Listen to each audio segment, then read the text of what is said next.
Too many people walk through life carrying fear, not because they've done something wrong, but because no one ever told them they have rights. When you don't know the law, even ordinary life can feel like a risk. That's why we build Know Your Rights Foundation, a place where the law becomes clear, simple, and yours. Knowledge is your shield. The law is your defense. Start learning today at KYRF.org.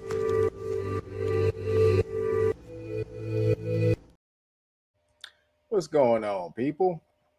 I know it's a surprise live stream here. We're testing some stuff out. This is a new podcast called the LawCast, to be streamed on both channels, on the Know Your Rights Foundation channel and the Real Nagas channel. Just starting it here to get you guys going. But man, we got to get you guys in the law. Period, man. That's just how it is. And I know you guys think I'm the only one in Know Your Rights Foundation because I've been the only one who's been promoting it for the last 5 years or so. But there are more people in Know Your Rights Foundation than myself. And we're going to introduce you to those people, show you how dope the law is, how easy it is to learn. It's not that hard to learn, and how much it changes you once you're able to learn it.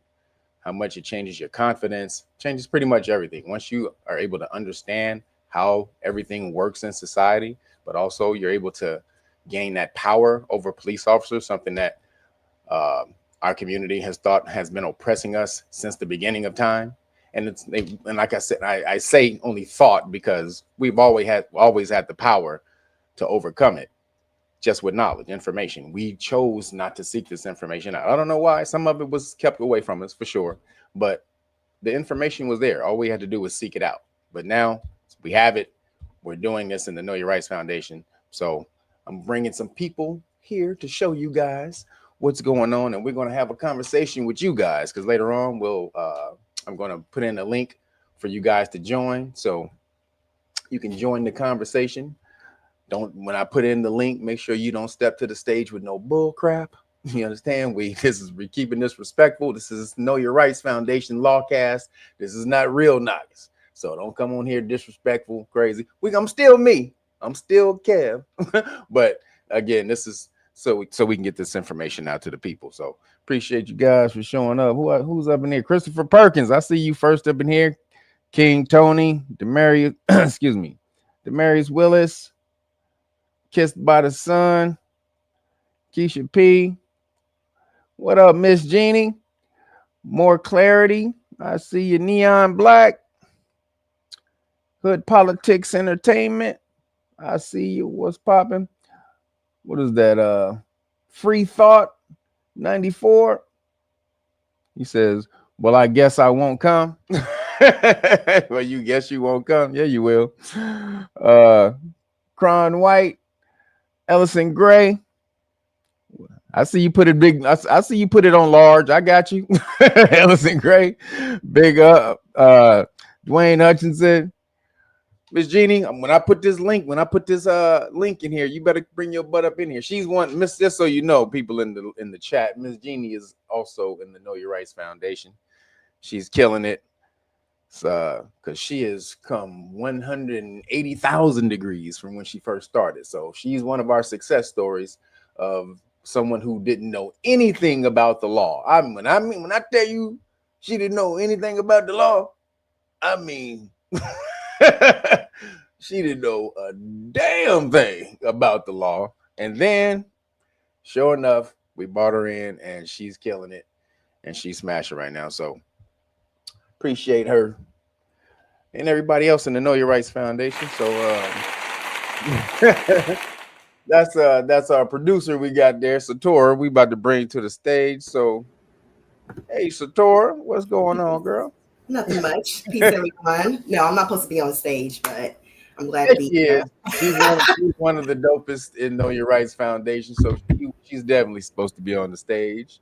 So how you doing? Just introduce yourself to the people real quick and let them know what brought you to the law.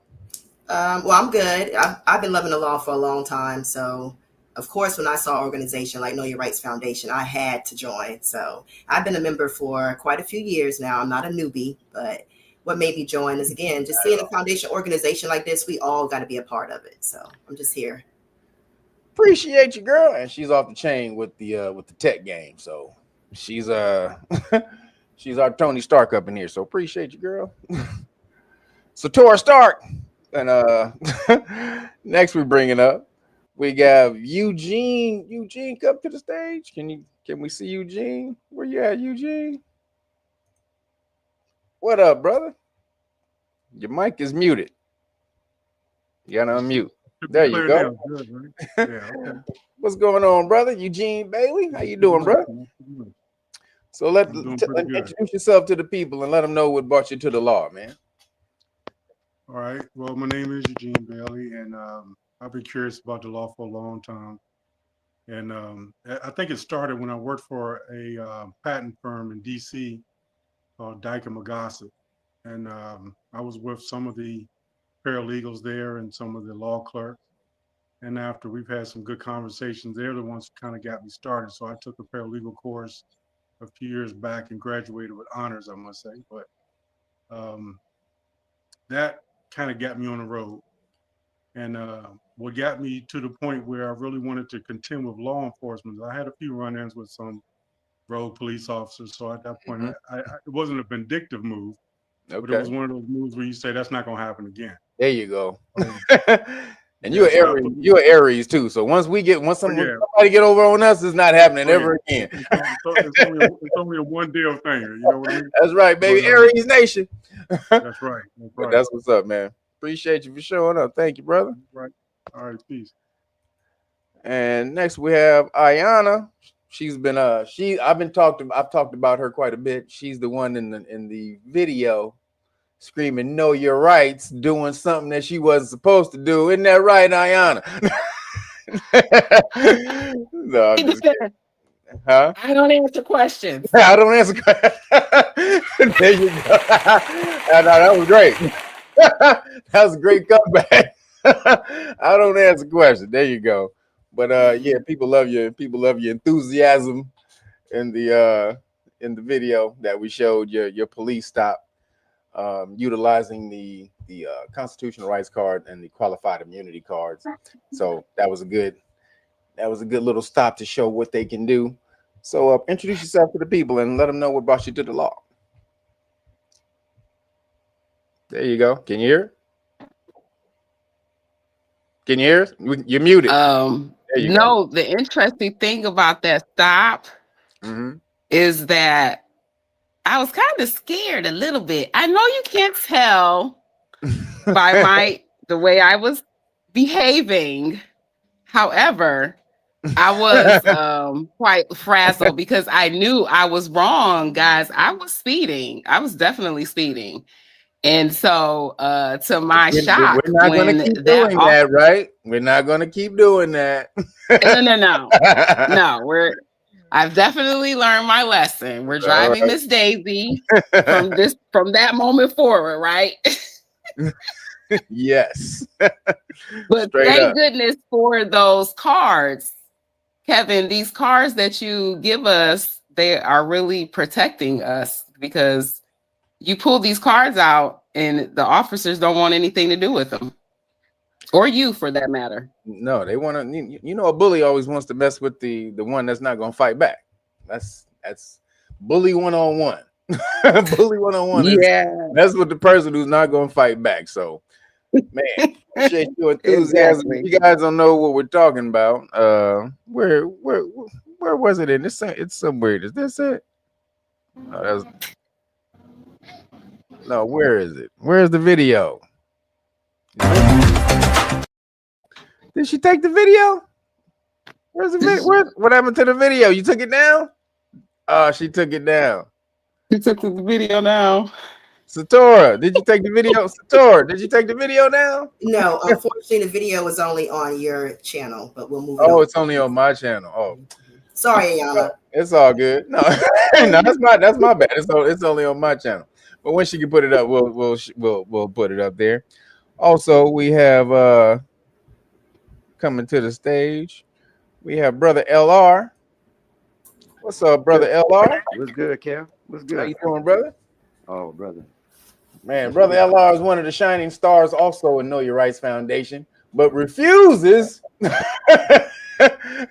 to take all the steps. But he's one of the dopest. See, when you're one of the dopest, you can kind of maneuver around. I appreciate that. You know, I'm a man of you know, I stay busy. But I'll tell you this, much gratitude into the stuff that you know, you sharing the knowledge, breaking us off with the knowledge of the law. I wish a lot more of our people, not just our people, but people on this landmass and on Turtle Island in general would take the time to learn this stuff, because it will do nothing but benefit you in the long run. You know, absolutely. What brought you to the law, bro? Let them know. Well, you know, I give a little bit of background. You know, I've seen a lot of stuff in my life with regard to people being mistreated, and it angered me, especially. I guess mine started with the Tamir Rice incident. And, that got me too. And it triggered me, and I said, well, the only way to be able to fight back is one of two ways. You know, you can go at them with a knife and a gun and try to, you know, go at them, or you can use your mind. And absolutely, that's the best way to do it anyway, is to go at it with your mind, because that's where your power lies. Absolutely. And you hit them in the pocket. There you go. Most people don't know that. Yeah, you hit them in the pocket, and that affects their ability to eat, brother. Yes, you know, it does. If you know how to do it right, you know, because I'm known for you know, my favorite saying is, do you have a 1-car garage or a 2-car garage? And people don't understand that you can get back at police officers. They don't know that you can do that. So but I don't hate all of them. I don't hate all cops. I'm gonna say that right now. Not as much as I used to. I think they were all dirty, and then I started looking at some of the videos, and I got family that's police. I have relatives that are police too, so I can't say I hate all of them, because I got family members that are in law enforcement. And so I eventually got to a point to where I said, you know, I got to be balanced in the way that I approach this thing, because not all of them are bad, and some of them actually are fair. A lot of them, a great majority of them are fair, but they are, when it comes to dealing with those bad ones, though, you got to know how to smack them down. Yes, you do. You know, and I'm not talking about physically. I'm talking about by using this. There you go. And so instead of these, or instead of, well, I ain't gonna show them on the camera, but don't trying to get nobody trying to get demonetized, brother. There you go, baby. Just keep it on the low. Yeah, you know what I'm saying? But the thing is that you once you learn that it once you accept that it's a mind game, you learn how to play by the rules, and you can have them for lunch, breakfast, lunch, and dinner. There you go. Man, thank you for showing up, brother. I appreciate it, brother. As always, you know, from the time I came in, much gratitude to what, you know, the knowledge that you've been breaking off to us, and I'm honored to on a weekly basis to over the past, how long has it been now, kid? What 4 or 5 years now? But I've been doing it for close to 6 years. Yeah, I think I got it maybe about 4 years now. I think right. About you've been here about 4 years. It's been an honor, and to see how to know that how I've grown and matured as far as in my legal knowledge. There you go. And I appreciate it, and I'm happy to be here amongst those that are interested in that that want to take this journey with us in improving humanity overall, because this it's been more than just learning the law. It actually been more of a mind exercise than anything else, rather than having to just get angry and want to smash on folks. So thank you, brother. Appreciate it. Thank you, brother. We got what's up, last one coming to the stage. We have one of the teachers of the Know Your Rights Foundation. This is Brother Mel. Mel hates being on camera. Always. Oh, Say what's up, brother Mel. You don't have echo cancellation on your thing, do you? I guess. Introduce yourself and let people know What brought you to the law. What brought me to the law? How much time do we have? Introduce yourself first. Okay.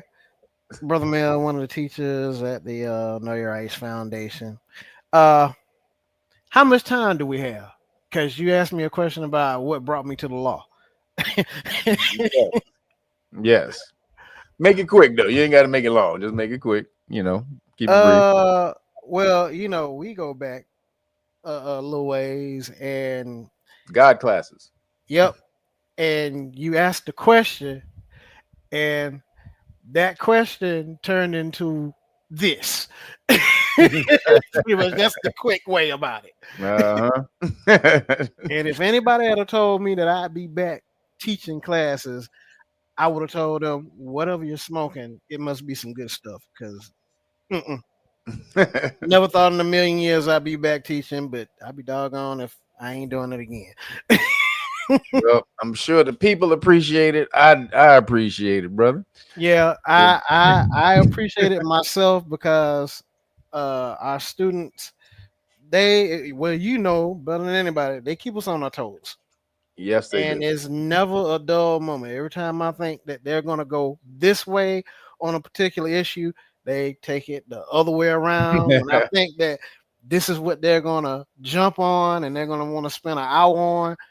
They don't say anything about it. It's the stuff that you think that they're not going to jump on.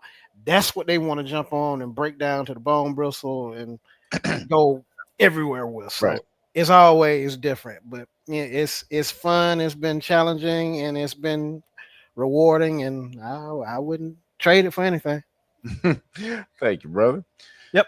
So just want to jump to the reason that we're doing this podcast is, again, to introduce the law to most of you guys, show you that, first of all, that it's more than just me in the Know Your Rights Foundation, because I know I'm the only one that promotes it most of the time.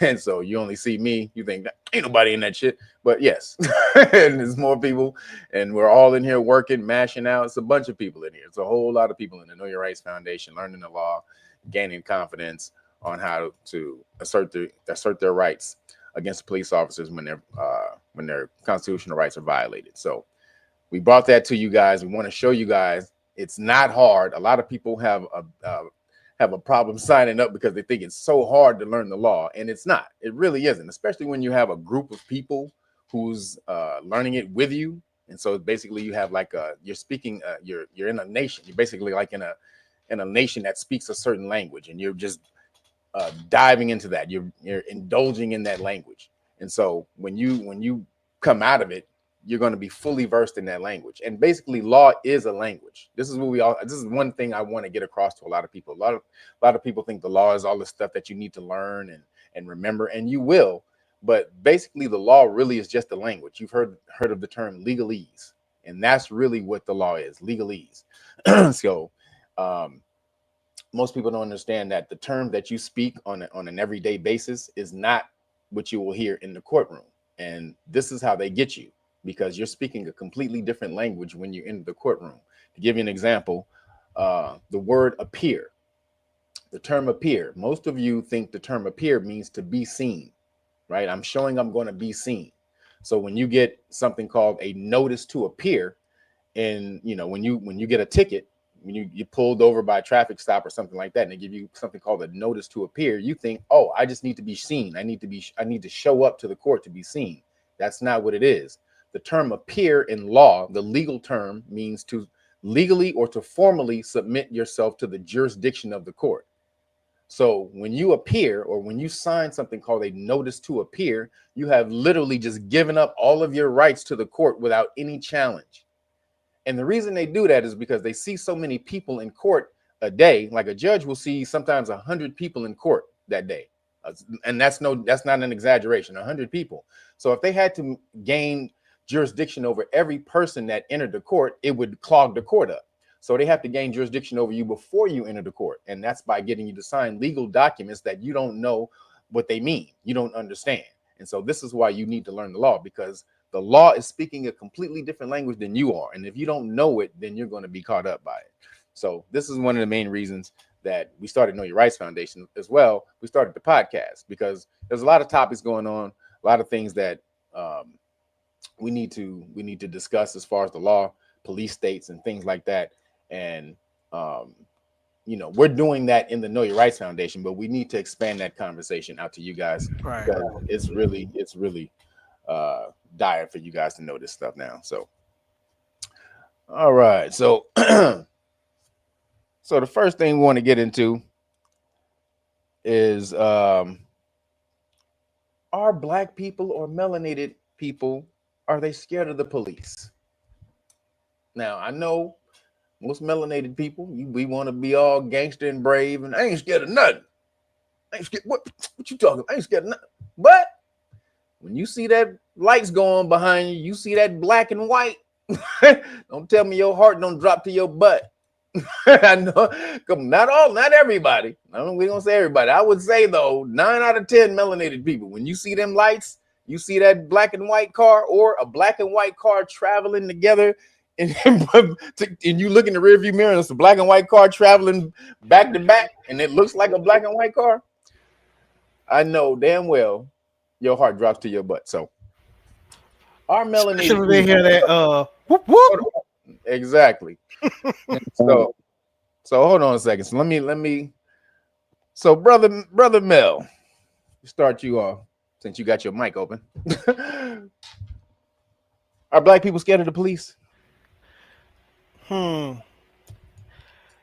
Those that do not know the law and in usual regular every day probably are. Even the ones that do know the law, especially the ones that think they know the law, probably are more apprehensive to them than they like to admit.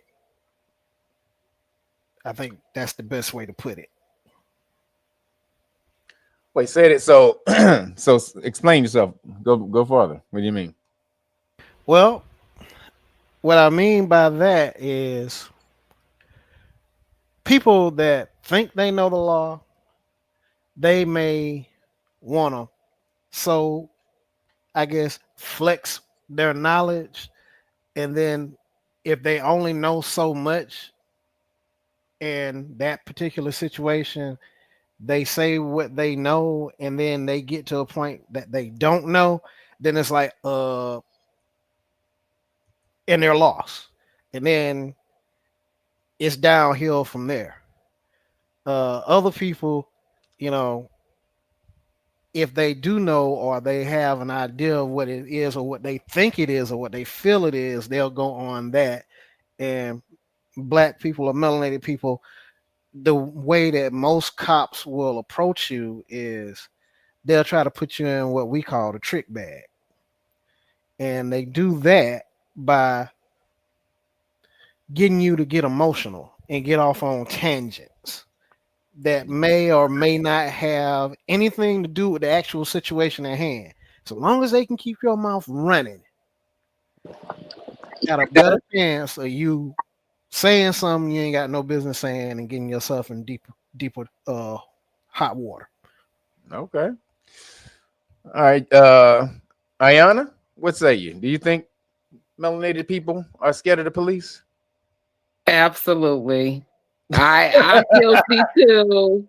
Only because historically, you know, what I'm not gonna go there, but I'm just gonna say that in the past, my experiences with law enforcement as like a teenager growing up in Cleveland, Ohio, especially Euclid, the area of Euclid. If anybody know from Cleveland how Euclid Police Department was in the 90s, it was like they had their own country. You could have just pulled out your driveway and they were on you. They'll pull you over, take you to jail, make up charges, and it sticks.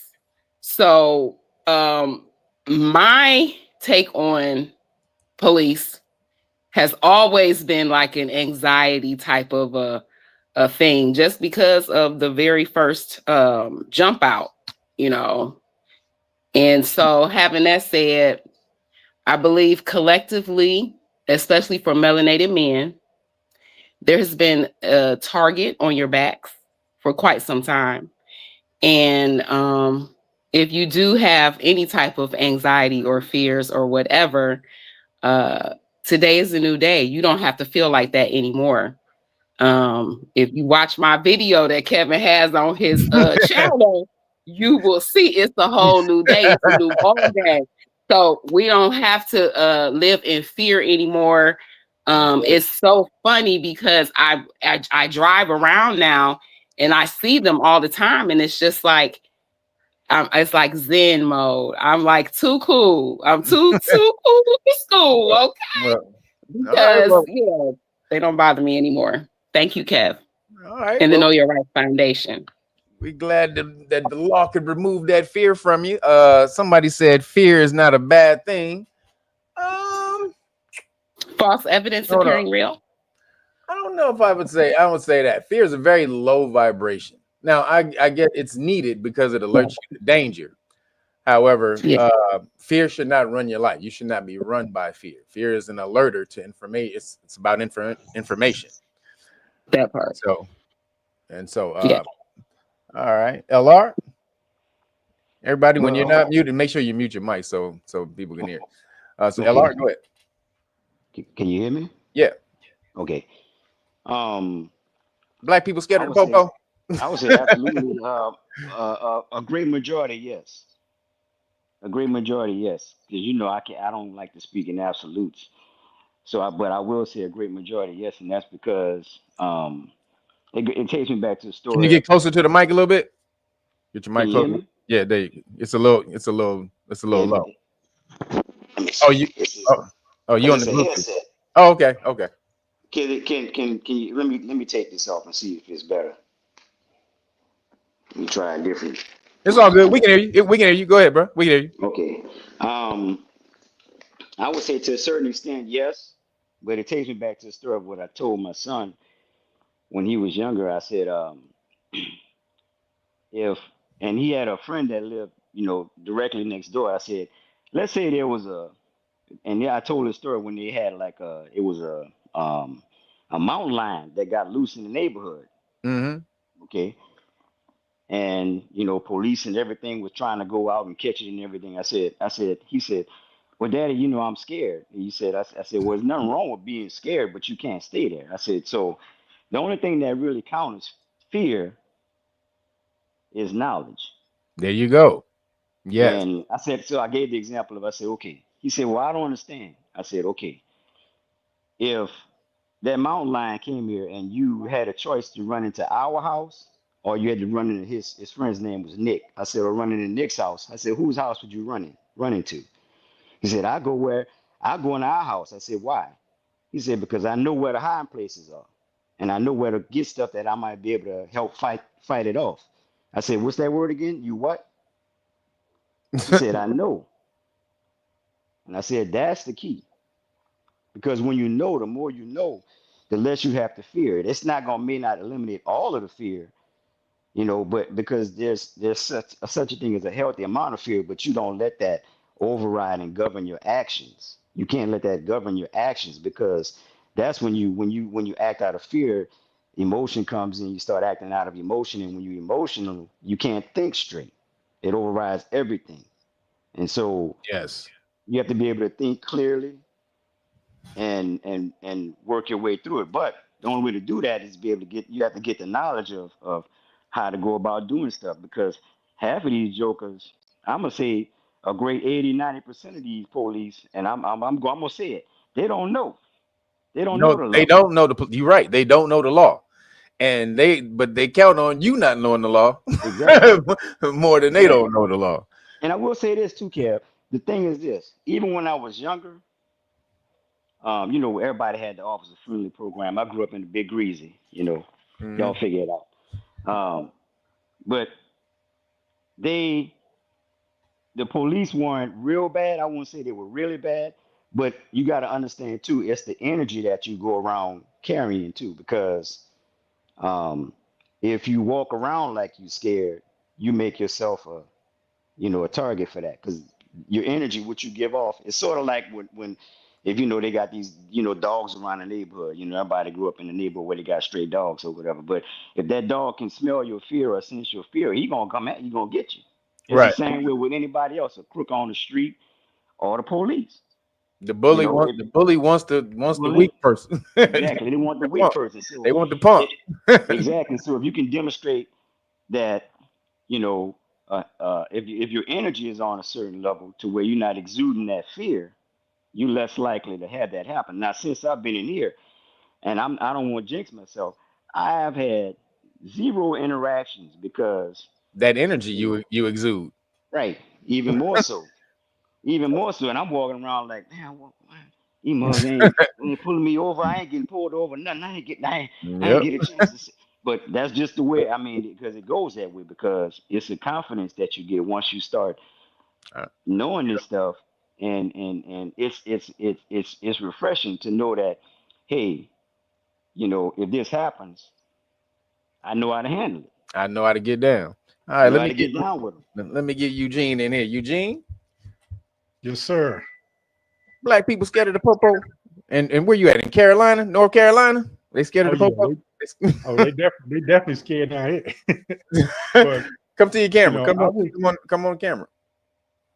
Yeah, let me make sure. Okay, There you go. So I was born and raised in the district. So I've had my fair share of run-ins with law enforcement on different types. Park police, local cops, detectives, a whole nine. But I think my scariest period was when I moved out to Montgomery County. And that's in Maryland.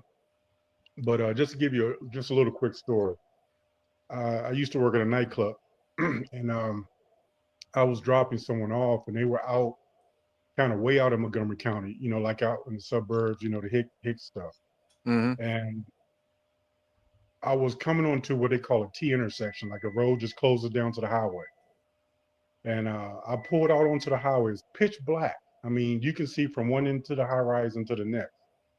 So this officer, the minute I made my turn, I'm on the highway. I wasn't even on that part of the highway for a hot second. All of a sudden, he lit me up. And this was before they had, we were still using pagers back then, you get me? So this was before we had cell phones and all of that. So the white cop pulls me over and he comes up to the girl and he says, "Are you okay?" And I said, "Yeah, I'm fine." He said, "You almost hit me." So I said, "Hit you how?" I said, "I'm coming down the highway." So I look off to the left and I look to the right. And like I said, it's pitch black. I can see, all the way to one end of the horizon to the next. So I'm thinking, okay, if you're coming down the road and you had your headlights on, there's no way I could miss you. So I already knew he was lying. But he put me through all his rigmarole stuff. Had me get out the car, asked me if I was drinking, talking about, it smells like this and that and the other. And I told him, look, I just left work. I was like a bartender there, but I didn't tell him that. If he was asking me if I'm drinking, I smell alcohol, same stuff, right? So the stuff you shouldn't. I don't answer questions. Yeah, this was before I knew that, right? Okay. So I just told him, say, look, I work at a club. I'm a table, like I reset tables and I do the, back in the bar, dishes and all that other kind of stuff. So we have drinks and food spilled on our aprons and clothes all night. So, you're probably smelling that, but I don't drink.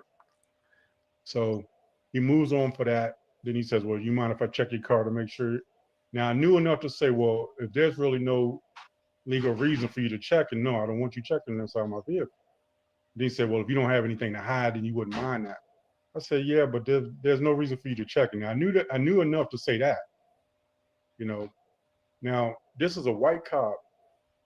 He's got me now. He's like, well, I need you to step out for a minute so I can. I said, well, you don't need to look at my car, and I'm not going to let you look at my vehicle. Now this was before we had car alarms, with the key fobs and all of that. All right, speed it up, Eugene. We know. We know. Okay. Well, all right, but the point of the matter is this: I can understand based on these experiences why we are afraid of them, because it's pitch black. Nobody's out there but him and I. He could have done anything. This was before camera phones and all of that. And it would have been his word against us, which is primarily what it always is. So when you have to deal with that. Was this the 90s? Yeah, this was in the 90s. Yeah, 90s. Early 90s, late 80s, early 90s, right? Okay. So when you have to deal with these type of things, you're always going to have anxiety because the court's going to go on their side, whether they're telling the truth or not. They're going to go with them. You're right. So, but the thing is, we even though now we have cameras and all, because I'm back in that time too. I remember that was the time when you couldn't. I mean, police officers could do anything. They had the right. I mean, they had carte blanche to do anything to the homies. You walked. I mean, it was crazy. They would do stuff like they would jack you up, steal your weed, smoke it in front of you. They smoke it in front of you and tell you, you want me to take you to jail or you want this weed? And then they sit there with you on the car as you hemmed up, smoke it in front of you, and then talk crazy. I mean, they would just do all kinds of stuff and just hem you up every day. So you're right. And that was before cameras. So I understand. But then after cameras, though, shouldn't we have gained some type of courage to be able to use the cameras, especially after what happened with Rodney King? Shouldn't we have been able to do that? Yeah, we do. Anybody can jump in on this. Yeah, I feel like that body cams is paramount to checking that behavior. Now, some of them, they get slick when they can turn the camera off. Well, that should be a rule that you, but yeah, and we know what that's for. That's so they can hide when they do we investigated ourselves. When they do that, we investigated ourselves. But we should have gotten more courage as we gained more technology. But it didn't go that way. It went backwards. What happened? What happened? What happened, LR?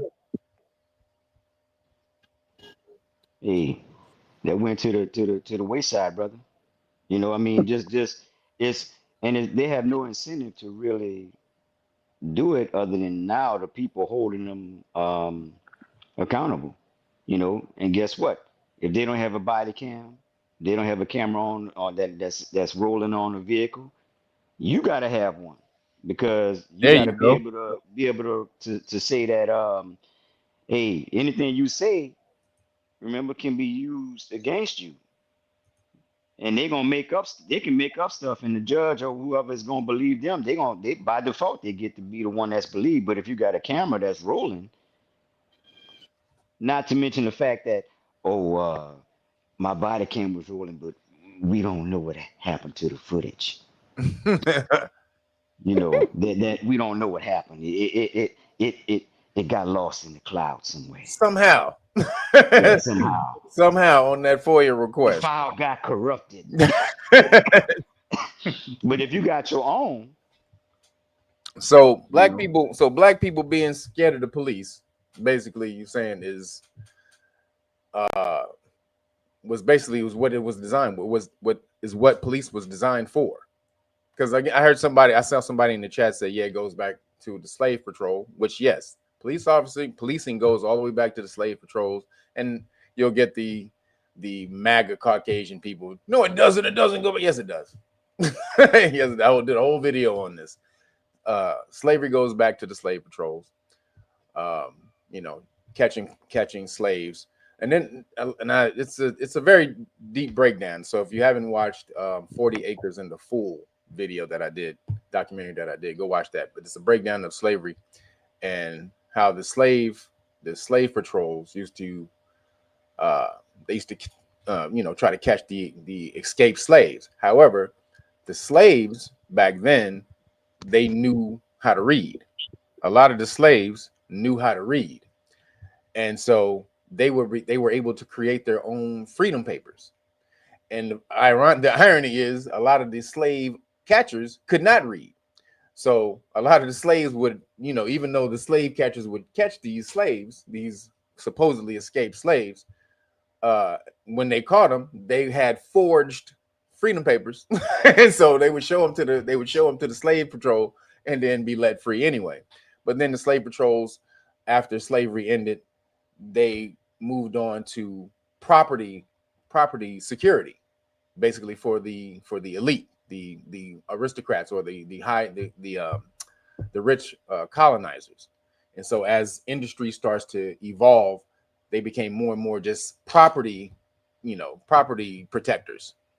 And then when melanated people got more and more in society, then boom, they put their focus back on the melanated people. But so again, the fear, police officers, or the whole policing thing was created to instill fear inside of melanated people. And we're gonna say melanated people, not regular people, melanated people, or quote unquote what we call so-called black people. So it's no wonder why it's still there. However, for over 100 years at this point, we've been able to overcome it. And there has to be some type of reason why that hasn't happened. And what is that reason? People? What is that reason? Mel?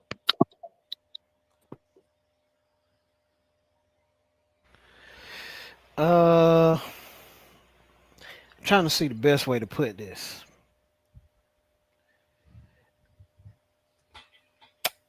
I guess the best way to put it is some people just have not gotten around to overcoming that obstacle. More of a out of sight, out of mind type of thing. If I don't, put myself in that situation, I don't have to worry about it. You saying it's out of sight and out of mind, not lazy? Well, that too. I'm saying lazy. Come on, bro. Yeah. Stop with the bull crap. Yeah, and then you got some people that are you got some of those people that think they're on a high level because I'm just in it and not of it. Well, you mean they think that, as long as the police officers don't touch me, it'll never happen to me, so I don't ever have to learn about the popo. Right. Yeah. Yeah. And a lot of people think that until it happens to you. And then it's a whole nother ball game. Absolutely. But that's melanated people's problem. We always think there's nothing that's gonna happen to us till it does, and then when it does, we act like, oh, now I gotta jump on it, and you 20 years behind, and you act like you gotta learn everything now. But you could have been learning this stuff. But even still, a lot of that is only temporary. Because when it happens, so we won't learn anything until something happens. And then when it happens, we'll be on that shit for boom, we be hardcore about it. And then when time smooths over and we kind of forget about the trauma, then we like, all right, I'm good. I don't need to learn this stuff anymore. And then boom, it happens to you again, and then it happens to you again. So it's a pattern. It's a negative pattern that keeps happening within the melanated community. And fear is something that you should never work on. You should never have to move on fear. You should move on enthusiasm. Enthusiasm is divinely inspired. It's to be divinely inspired. That's what enthusiasm is. So some basic things. Excuse me. Hold on. I'm going to the top. So what's the main reason? So the main reason I think melanated people won't learn the law is because they have to be responsible. Let me say that again. When you learn information, you have to now be responsible for that information. And I think a lot of melanated people they fear having to be responsible with that information. And a lot of it is the trauma that we've experienced over time that they may not think it may work. However, I do think that they're fearful of having to be responsible with that information. A lot of us are cool with being in the background of society, chilling on the back end, making fun of Caucasian people who run this shit. But then if we know, then when we become knowledgeable of the system, then you have to now become a part of the system and make it better. You just can't be complaining about all the other stuff that Caucasian people are doing. Now you got to be a part of it. So what do y'all think? I concur because when you know better, you should do better. And so, but at the same time, I get the lackadaisical side of it, whereas they're comfortable, they're complacent. Um, like Mel said, it didn't happen to me, so that happened over there across the street, and then you don't, it doesn't saturate, it doesn't even come across your radar until you are directly impacted. And I believe the best way to combat that is by learning these laws and learning what's going on in the jurisdiction within where your vicinity is, so that you won't be out here carrying on and making yourself vulnerable and not even knowing it, because like I said, that ignorance is just so blissful to some people. I don't Yes, get it is. it. Again, ignorance. What people believe, if you're ignorant, that means you don't. What's that saying that God protects ignorant people and Babes and fools. and ignorant people, fools and ignorant people. Yeah. So fools and babes. Fools and babies. Right. So that's what most people think. If I don't know, then I'm protected. Nah, that's not how it works. When you go to court, they tell you ignorance of the law is no excuse. There's nothing you can do when you break the law and you go to court and you be like, well, Judge, I didn't know. Your Honor. Hey, my bad, Your Honor. Well, yeah, my bad inside that jail for 6 months. you get that butt inside that cell for 6 months and say I'm bad. So, the main things that most people don't understand about police stop is the three main things is reasonable, articulable suspicion. We have probable cause and something called totality of circumstances. These are like the three pillars of police stop that most people the basics that you should know. And most people think they know that because when you get pulled over, they be like, you ain't got no probable cause. Well, the officer didn't need probable cause. That's not a thing. The officer does not need probable cause to pull you over. They need reasonable, articulable suspicion.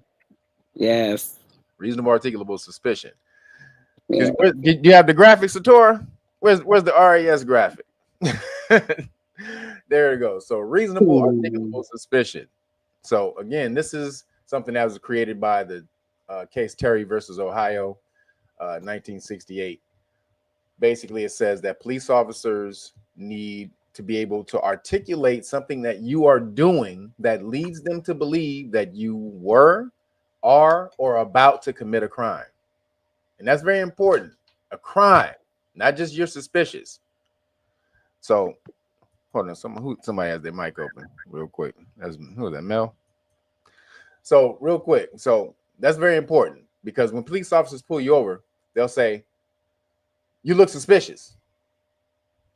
Well, suspicion is not a crime. And see, they know they have reasonable, articulable suspicion. So all they have to say is, you look suspicious. Well, this is what they believe. All they have to say is, you look suspicious. And then because that word is within the term, reasonable, articulable suspicion, then they gab you. Because you don't know anything. They do, usually. Well, you look suspicious. Say you were walking around in a parking lot around some cars. You were walking around in the parking lot in some cars. Now it's a public parking lot, but you're walking around by some cars, and someone calls the police on you and says, well, he was walking around some cars. He looked like he might have been trying to rob the car. Now you weren't doing anything. You weren't doing anything at all. But someone called you and said that you looked like you might have been doing something to the cars. Now, when the police officers get there, even though someone called and said that you fit the description of someone who looks suspicious around cars, they still have to establish when the police officers get there something that you're doing when they get there that leads them to believe that you've committed a crime or you're about to commit a crime. So it's not just, oh, if you got a call, I fit the description. This is what most melanated people fall under. I fit the description or you fit the description, but they don't understand how to explain themselves out of it. So everybody, what does RAS mean to you? And when you first found out about how to explain it to a police officer? to break it down to a police officer?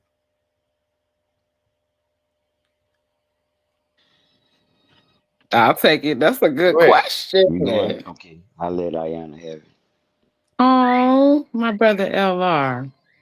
But I want before you say that though, I just want to go over the first 5 laws, the first 5 rules of police stop.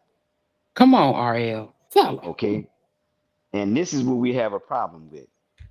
And those 5 rules are: number 1, when you get approached or anything like that with the police, you are to remain calm.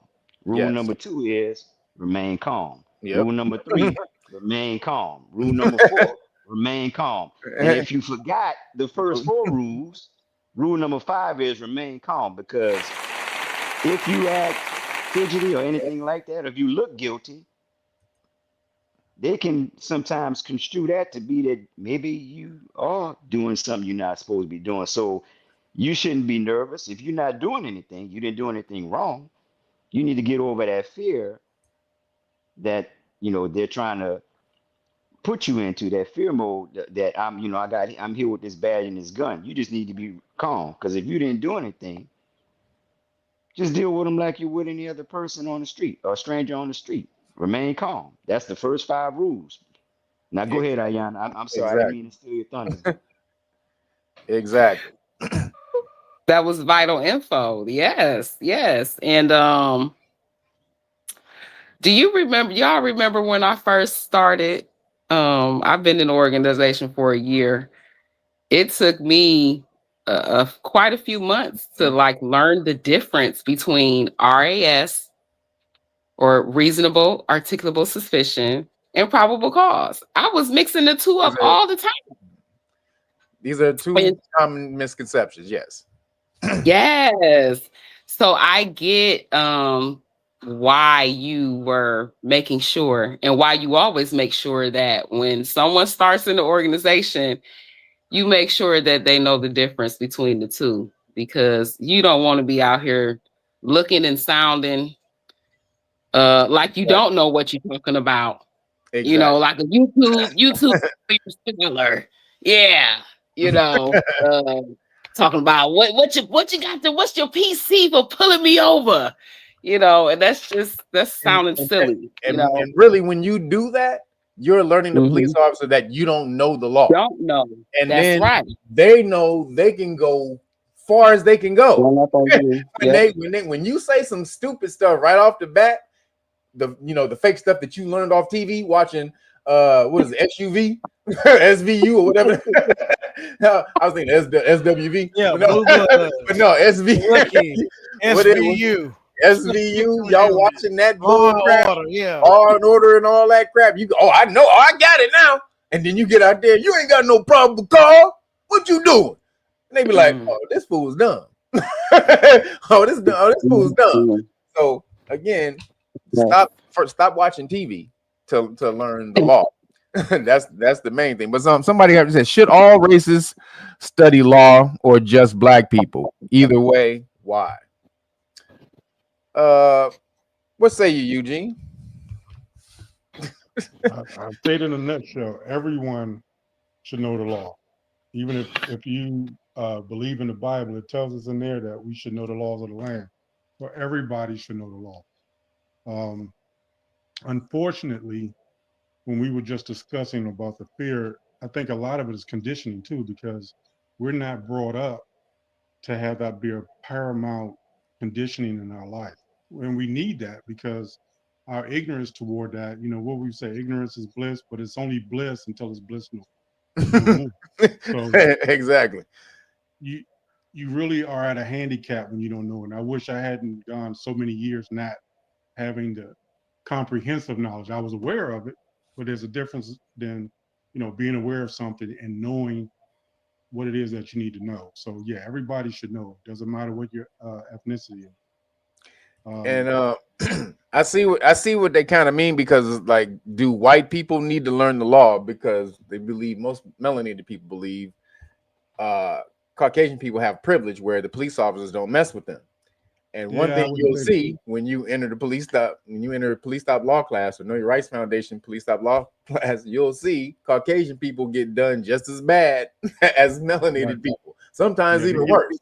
Yeah, they get mangled pretty good. But I think in this society, because of classes, there's a different treatment according to people with means and those who do not have means. You know, we've seen videos where lawyers have to contend with, you know, police officers at a stop. But the difference is because of their standing, what they know, and how they engage the officers when they're approached is different than the person who is at the lower class level and doesn't have that same level of knowledge and understanding. So that plays a big part in it. Class is a very big part in how you're treated. So absolutely. But most people don't understand that. Well, this is what most people think, that police officers are racially biased. And that's true in a lot of cases. Let me just say that. It's true in a lot of cases. However, police officers are more police biased. They're on the side of police officers more so than any race or anything like that. And their police officers are about their authority being understood over anything else. Like, you better understand that I have the authority over you. This is the first thing we need to establish right from the jump. So no matter what race you are, if you don't establish that from the jump, most of the time you're going to get smashed on.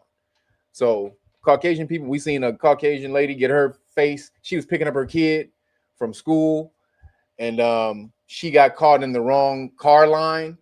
And she messed up the car line somehow, and they called the police on her, and they snatched her out of the car and held her face into a mound of fire ants. This is a Caucasian lady, like all Caucasian school, Caucasian cops, everything. Held her face down into a mound of fire ants where she got bit all up. She had like thousands of bites. Messed her whole face. Her face looked like Martin when he fought Tommy Hearns. on the show. So melanated people, Caucasian people, definitely they get mangled just as bad as anybody else. Not as much. I would say it's not as often. Let me say that. I will say that it's not as often. However, when it does happen, they do get mangled just as bad, because it is the blue line. It's the thin blue line over anything else.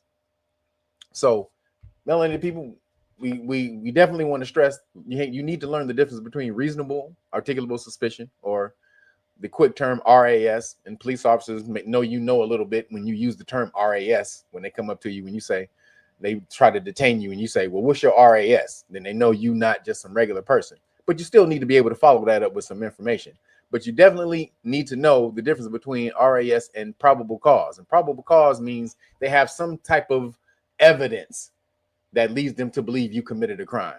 Whereas reasonable suspicion is just some articulable facts that are present that leads them to believe that you may have committed a crime. Whereas probable cause entails some type of evidence, some type of small circumstantial evidence that leads them to believe that you committed a crime. So probable cause means evidence, small amount of evidence. No matter what it is, they need a small amount of evidence in order for PC. Whereas, like, that could be eyewitness, some, smell from the car.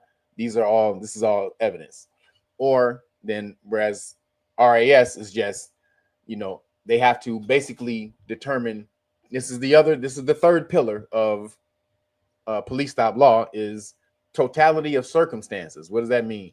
Well, you looking suspicious is one thing. They can't detain you on that. But you looking suspicious in a crime neighborhood, those two factors means that police officers can now kind of detain you if you look suspicious, like you may be committing a crime in a crime-filled neighborhood. Then those two things says police officers can detain you for a small brief of time in order to determine if a crime is going on.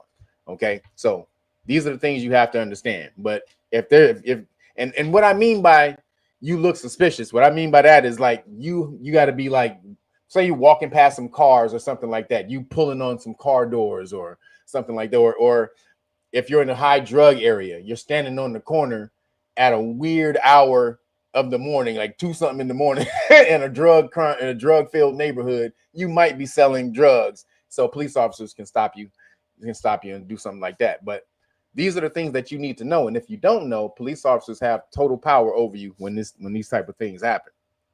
So just a brief, real quick going over. Now, moving along real quick. The reason you need to know most of this stuff is because Trump is going crazy. I talked about this over a year ago, how he was going to go crazy with a police state. Now it's happening. So most people, everybody in here, is Trump using ICE to create a police state? Do y'all think? And so can you put the link in the chat, Sator? And so people in the chat, we're about to put the link in the chat. If you want to come to stage, you want to get in on this conversation, about to put the link in the chat right now.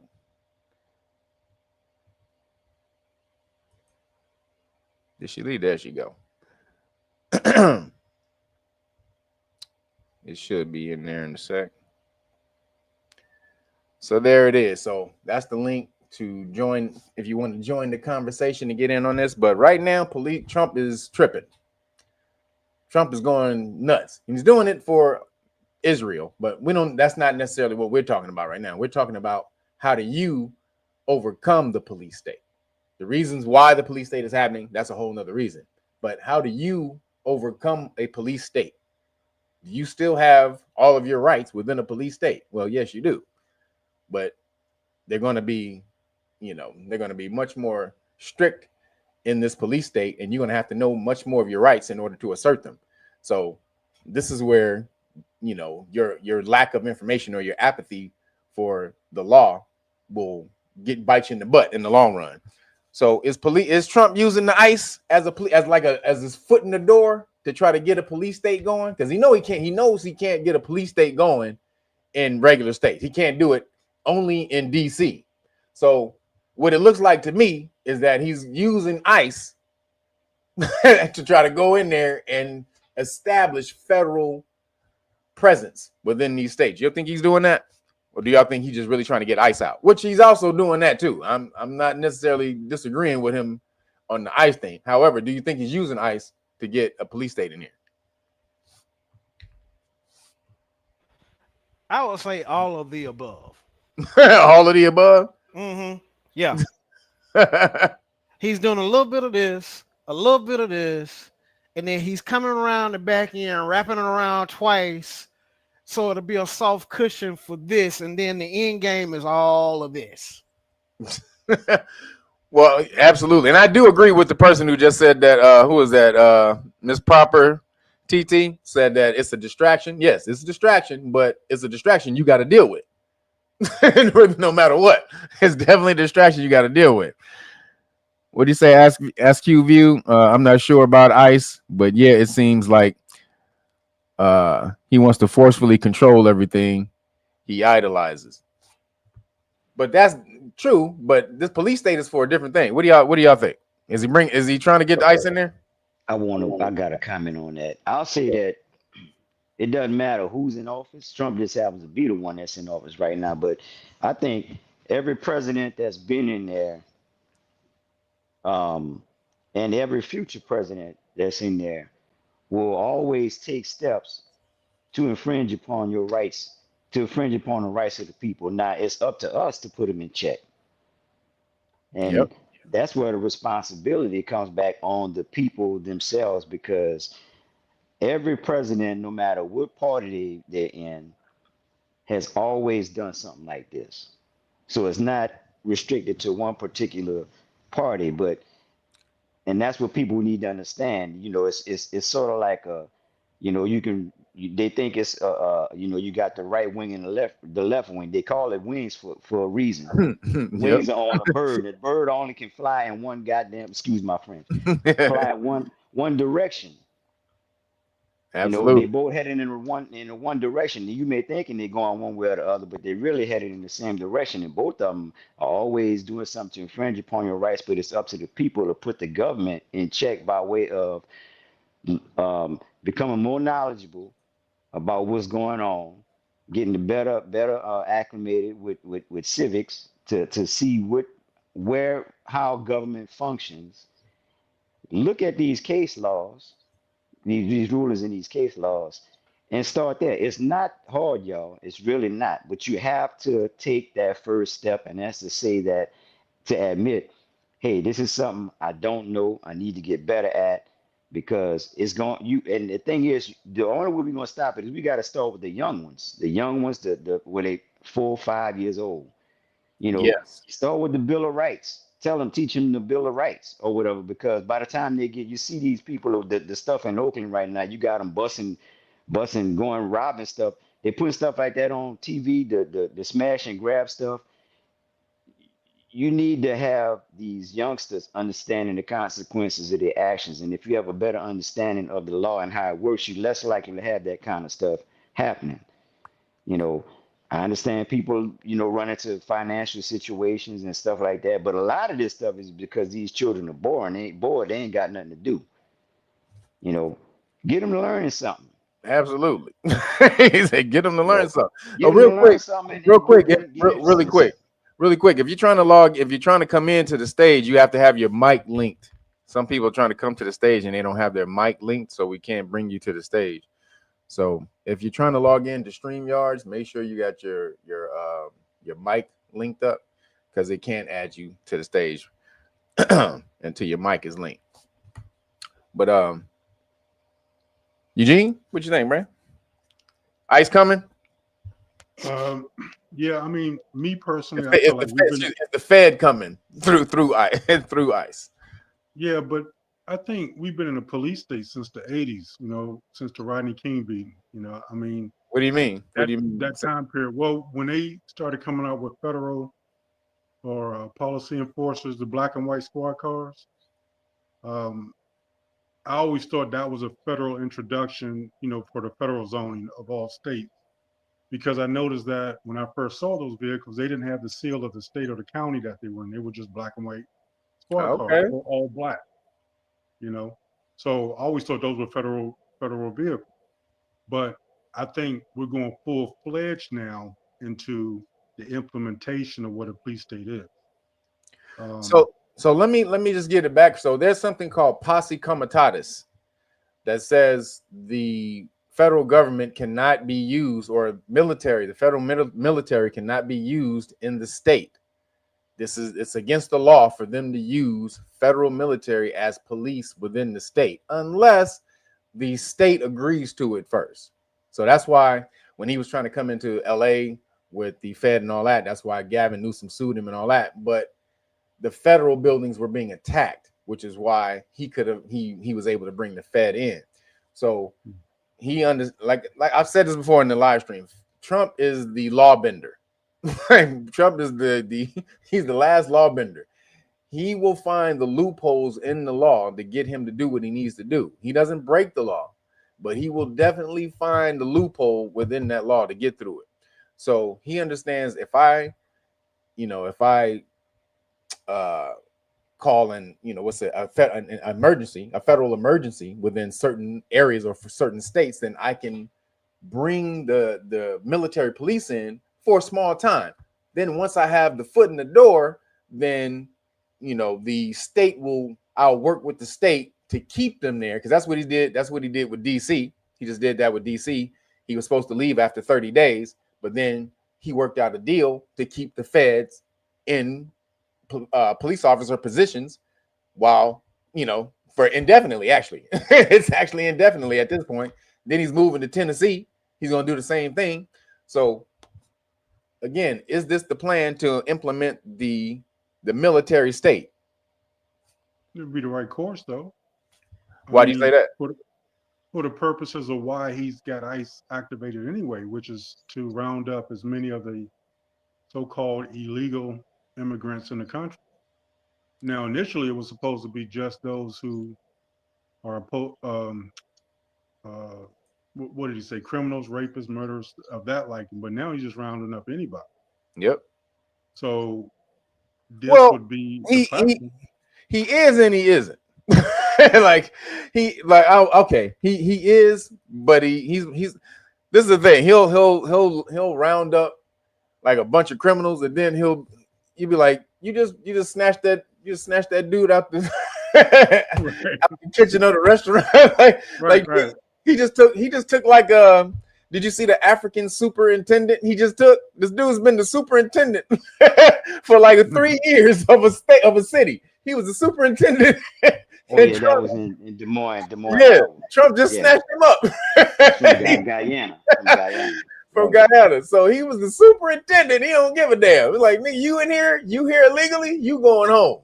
So again, he's doing that. But again, is the bigger plan the police state? Because this is the thing that's going around is black fatigue. So they're trying to blame all the crime on black people. So, and so most melanin or Caucasian people feel safer when they see police officers. They feel safer from black people, so-called black people, when they see police officers around. So is this his little way to regain control of the black fatigue situation that's going around? And I'm gonna say this too. I'm not necessarily disagreeing on nigga fatigue. I call it I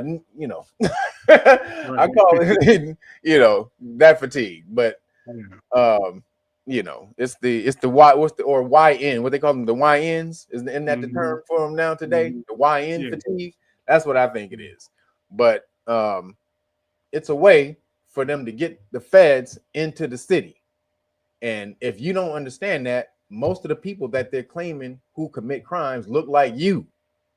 So no matter what, you may get caught up in one of these situations, even though they say, "Oh yeah, I'm not doing that." If you're American, blah blah blah. But you can get caught up.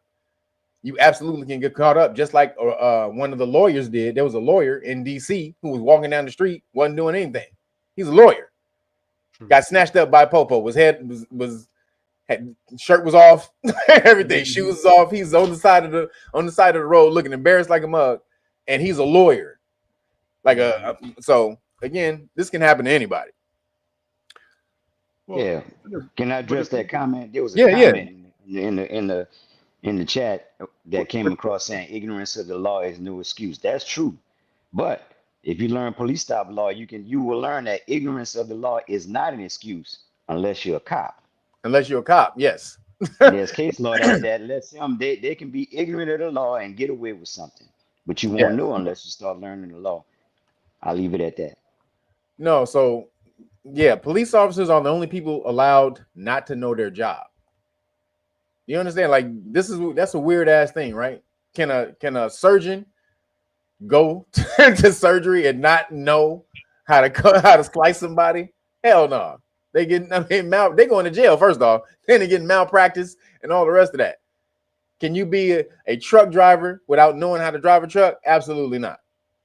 And 50 other damn things that you get hired for. If you didn't know how to do that thing, you wouldn't be hired for it. Other than being a police officer. That's the craziest thing. You do not have to know the law in order to be a police officer. And that's the crazy thing. And when they violate the law, it goes in their favor. Even though it's supposed to be innocent till proven guilty, it's guilty until proven innocent. And because you don't know the law, you're never able to prove yourself innocent without one of their one of their officers, which is an attorney. An attorney is an officer of the court. So you have to hire one of their officers in order to free yourself. Whereas if you just knew the law, you wouldn't have to get in that position, in that situation in the first place. So the law is what's going to free you from this thing. So, hold on. So real quick. So there's a situation. There's a police stop that we wanted to break down real quick. What'd you say?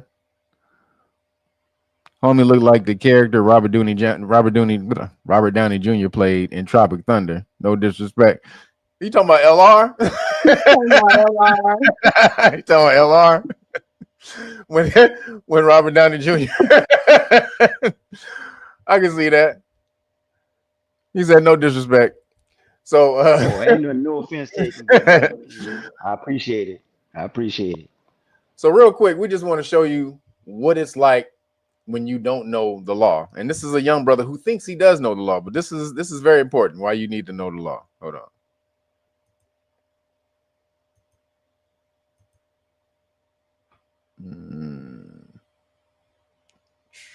Wait, which one is this?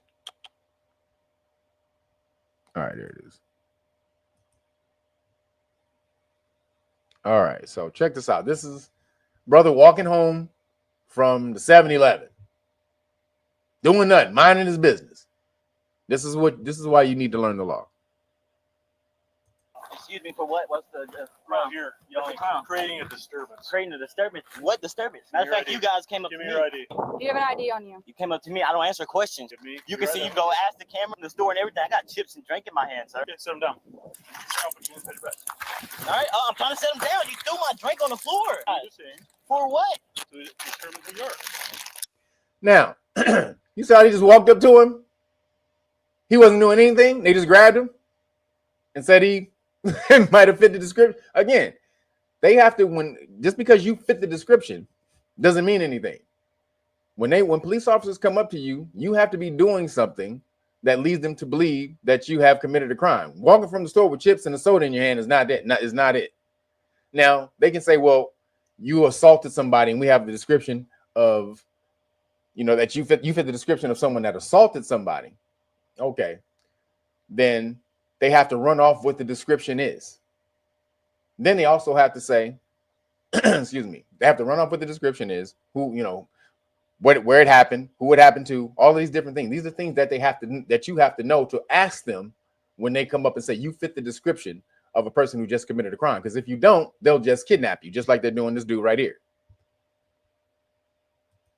I don't have to tell you who I am. I don't condone the searches or anything. You're not free to leave because we're doing an investigation. Being detained. Yes. What's the crime? What's the on what proper? So the reason that they're detaining him is because they walked up to him and they wanted his ID. So this is the thing that police officers will always do when they walk up to you. They always want your ID. Why do they want your ID? Is that going to let them know if you committed a crime or not?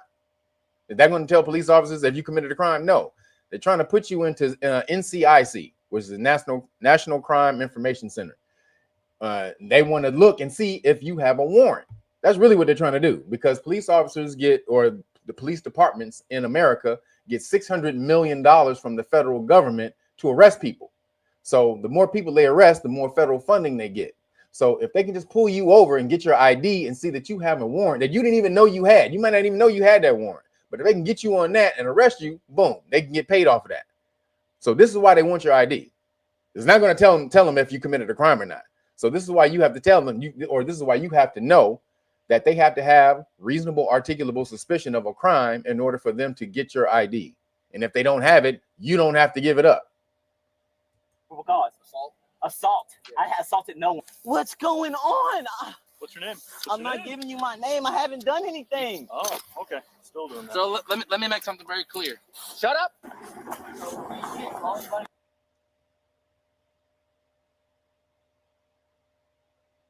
So we're gonna fast forward. We're gonna fast forward to the video. How are you? What's going on? I'm sorry, I don't answer questions. I just stopped at the store to get a drink. I'm on my way. Excuse me, for what? What's the Right here, yelling, creating a disturbance. Creating a disturbance? What disturbance? Matter of fact, you guys came up to me. Give me your ID. Your body camera on? Yep. You came up to me. You came up to me. Do you have an ID on you? You came up to me. I don't answer questions. Unless you're taking me to jail for a crime, then I don't answer questions because I did nothing to you guys. You can see you go ask the camera from the store and everything. I got chips and drink in my hand, sir. Okay, set them down. All right, I'm trying to set them down. You threw my drink on the floor. What is going on with you guys? Now, so this is the other thing. A lot of people don't know.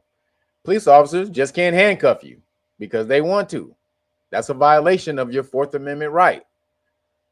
It's a seizure of your person. So they have to have a reasonable, or the seizure of your person has to be reasonable, meaning you have to be doing something that endangers them in order for them to handcuff you. If you're not being aggressive, you're not trying to run. Also, that's another reason. If you're trying to run or flee is the term. If you're not trying to flee, if you're not being aggressive towards the police officers, then there's no reason for them to handcuff you, period. And that's a violation. And you can sue them for handcuffing you if you weren't doing anything that led to them handcuffing you. For what? To determine who you are.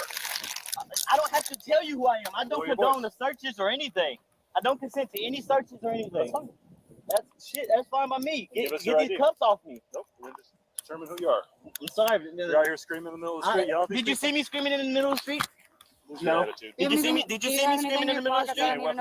I said I don't consent. No searches or anything. If we're patting you down, I understand the yes, I do. I understand the laws very well. Fantastic. Yeah. You understand you're failing to provide identification. Unless I'm being charged with a crime. No. Yes. You're being detained. I will. Take me to jail for it then. I'll gladly go back to trial. I don't care. So are you guys arresting me now? You're being detained. Am I being detained for what crime?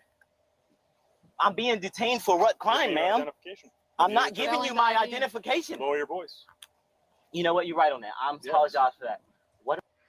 And also, police officers can't tell you to lower your voice. That's not a thing unless it's like nighttime and it's like 3 a.m. and there's a law that says you can't speak over a certain decibel. They'll call it disturbing the peace. However, most of the time when you're just talking to police officers, they can't tell you just to quiet down, especially if they're creating a situation that exacerbates or antagonizes the situation where you should be upset. So these are just little things that police officers know behind the scenes that they can piss you off with. What am I being detained for? You're being detained. You're out there causing a disturbance. I'm not trying causing to identify who you are. I literally just saw you. I literally just saw you pull up. Give us your name. It was hot. I took a seat. What's your last name? Gave a little break. I literally just saw you pull up. You do my drink. I'm not fighting you guys or anything. What's going on? What's going on? Wait. You don't have to call my lawyer or something. Because I'm not being charged with a crime. I like to be on my way. I like to be on my way. Yo, can anybody just tell me? Anybody in the police stop law class, Know Your Rights Foundation, tell me what just happened when the police officers did this. When the police officers just took him and put him in the car, what just happened? They kidnapped him. Say it again. Say it a little bit louder. They kidnapped him. They kidnapped him. That's not hyperbole. There's a Supreme Court case that says they cannot move you from one place to another without actual probable reasonable suspicion. What is that? What's the case, guys? I'm testing you guys. What's the case?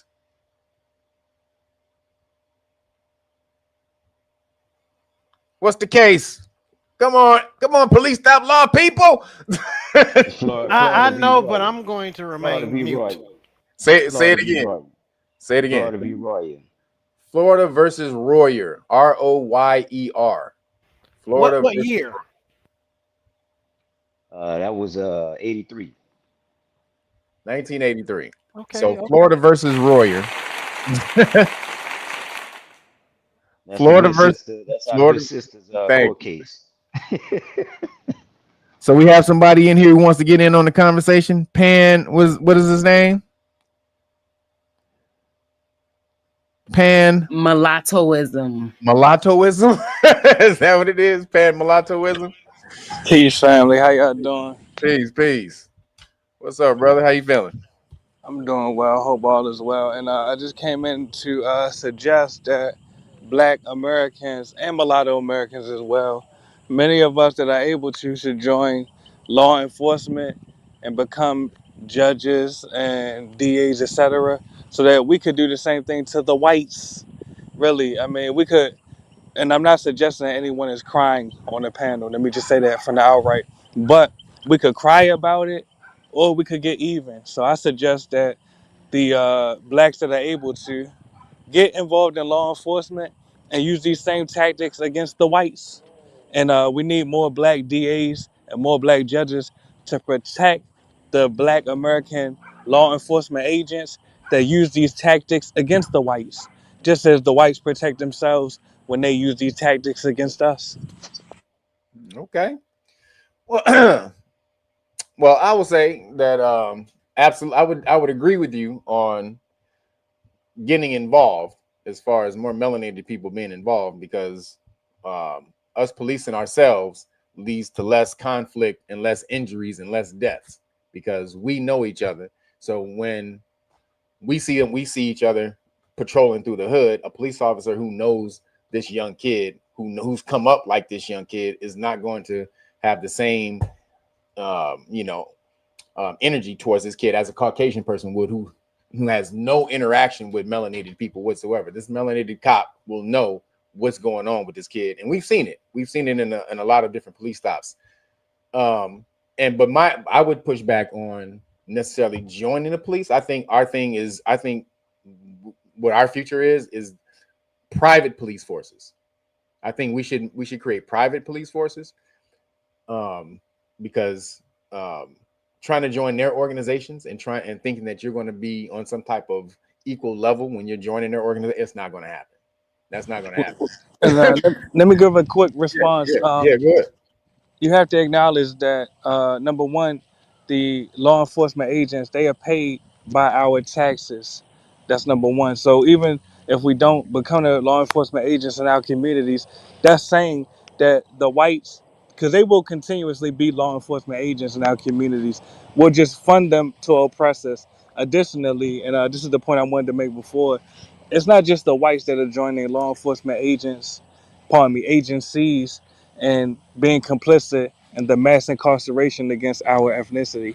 Now we have immigrant groups, particularly Latinos, Asians, Africans, Caribbeans, etc., that are joining law enforcement agencies and are being complicit in the mass incarceration of descendants of U.S. chattel slaves. So with all due respect, no, I have to say this. If we don't become the law enforcement agents in our communities, we're just saying, fuck it, pardon my language. We're just saying, all right, you whites, you Asians, you Hispanics, you Arabians, come police us in our communities and oppress our children, mass incarcerate our children. No, they're being paid by our tax revenue. These are jobs that are created by our tax revenue, so we must take them. Like like I said, I agree with you on the policing. I don't agree with the institution, because you understand those institutions they're rooted in what they're in. And so even when you see melanated people get to the top positions in those societies, or in those, get to the top positions in police forces, you'll see there's still bootlickers. Like the dude who, give you an example. Remember the melanated dude who got punched in the face? The kid who got punched in the face. They broke the glass and they punched him in the mouth. And the police chief was a melanated brother. And he came out and said that cop didn't do anything wrong. No, I actually agree with the point you're making about the majority of, and I wouldn't even just say law enforcement agents. I would say lawyers, congressmen, etc., that are Black Americans. The majority definitely are coons. I would never deny that. But we have to acknowledge that just as we had Barack Obama, even though he's not Black or American, so that was a bad example. But just as we had, just as we had a Kwesi Nkrumah, or just as we had a Clyburn down in South Carolina, we also had Marion Barry in D.C. True. So it's not essential, or it's not imperative, or it doesn't have to be that the elected officials in our communities are coons. It's just that the majority are. So I think that if more of us that are not coons, and I got, full disclosure, I got a felony. So a lot of things I'm advocating for is just that, it's advocacy. I can't do it myself. But those of us that are able to really should fight to become law enforcement agents and politicians within our communities, or I'm gonna be honest with you. If we don't take these positions, we're just literally giving the alley-oop to the foreigners to take over our communities, as they are doing already. Like I said, I agree with you on the policing. However, we have to think about it in a new way. And I think private policing, because there are a couple of melanated companies who are doing that already and killing it. I don't know if you've seen that guy who does he's urban survival training. I forgot his name, but he does out of Detroit. Yeah, out of Detroit. That dude has a massive security company that he partners with the city. See, this is what you need to do. This is what we'll do. Or what we need to do, create companies like his. You partner with the city to police certain communities.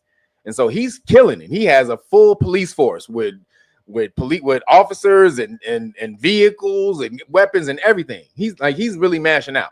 He's a great example of how to do that. Even though he looks like he's funny and he's clowning and stuff like that, he really is. His background is really in security and military and stuff like that.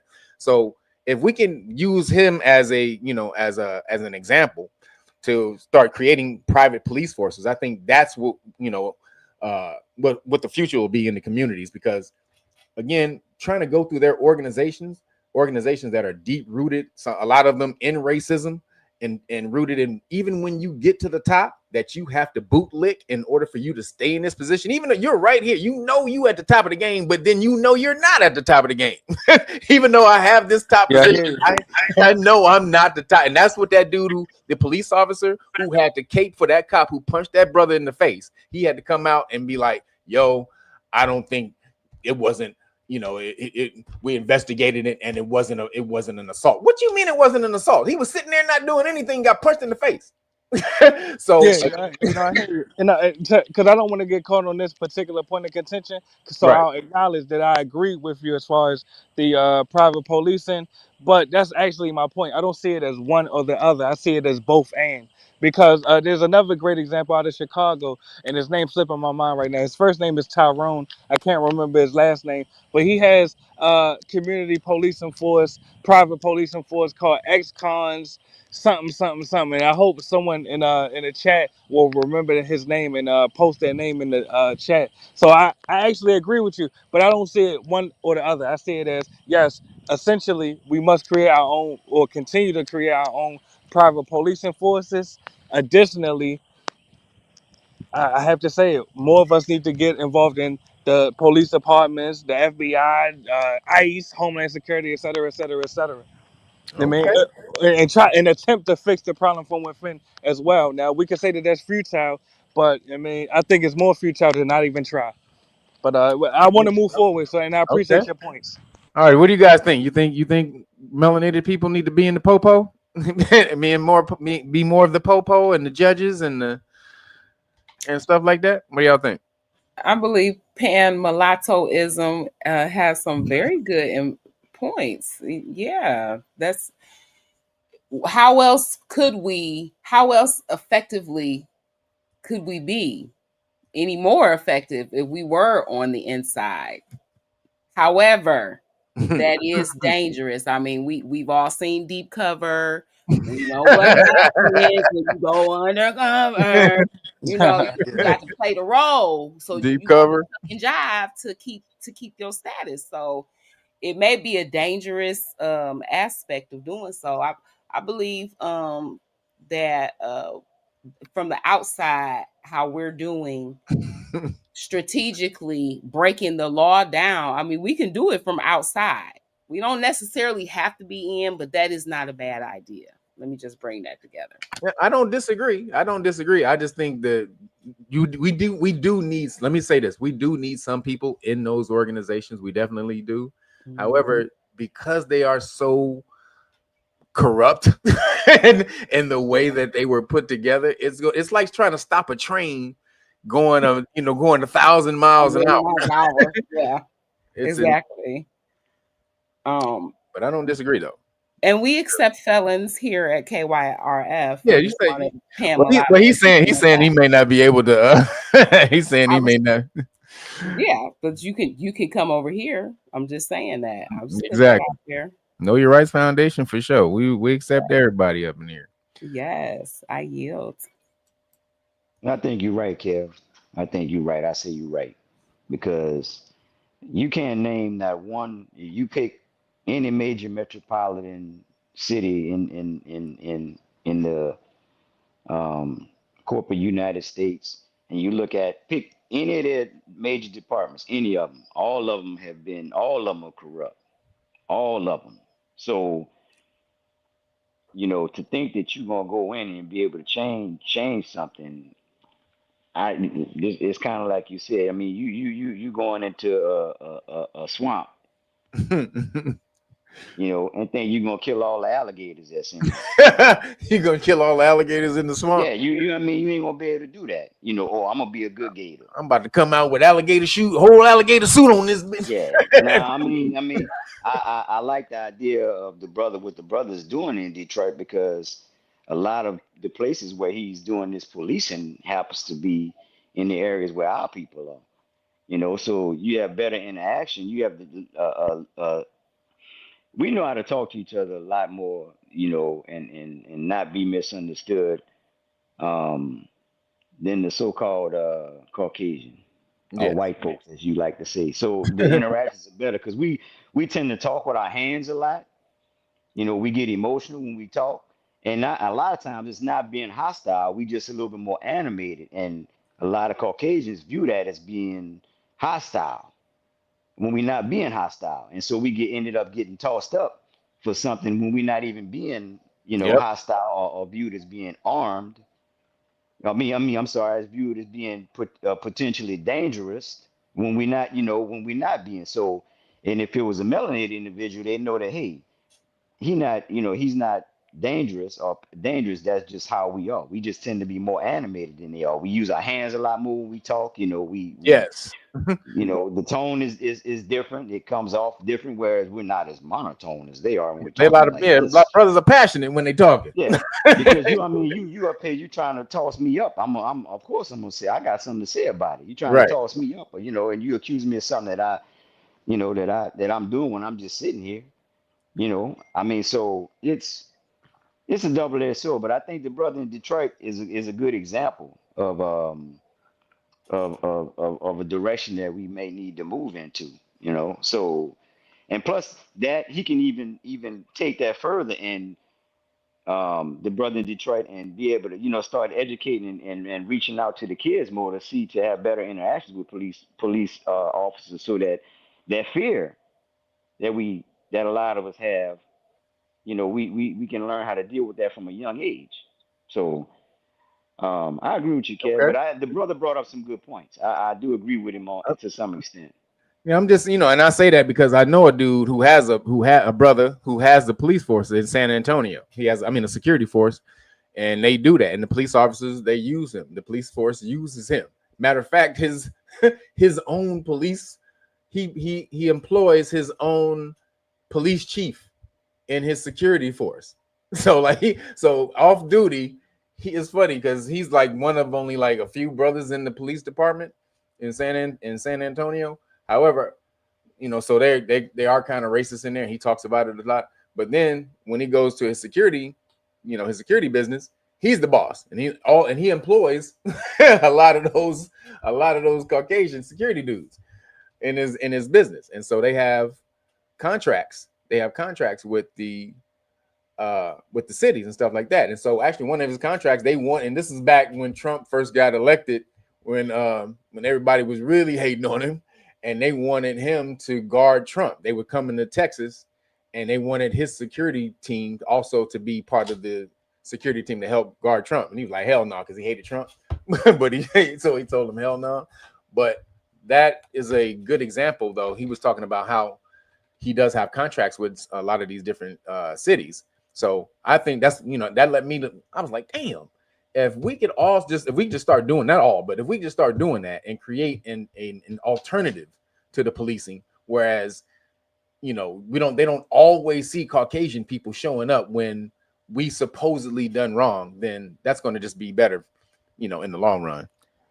So let's get back to let's see what happens to my man real quick. What's going on? I'm not fighting you guys. Look, ma'am. You do not have to be forceful. I'm not being forceful with you guys. I don't understand what's going on, ma'am. You don't have to be forceful. Get in the car. I live here in Denison. I promise you, you don't have to be forceful. You don't have to do this, man. What's going on? What's going on, ma'am? Ma'am, talk to me. Just talk to me. Talk to me. I'm asking you to please talk to me, please. What? This is kidnapping. What? You know what's going on? What's going on? No, this is kidnapping. I'm paying for my life. What matter now? What's going on? Relax. All you gotta do is give us your name, man. What's going on? If you'll stop yelling, I'll tell you. You haven't told me in the street. Now he says all you have to do is give us your name. Now again, they haven't established that they have the authority to ask him for his ID. They haven't established that yet. They haven't established reasonable, articulable suspicion yet. And this is what you get, though, when you don't know how to articulate your rights to police officers.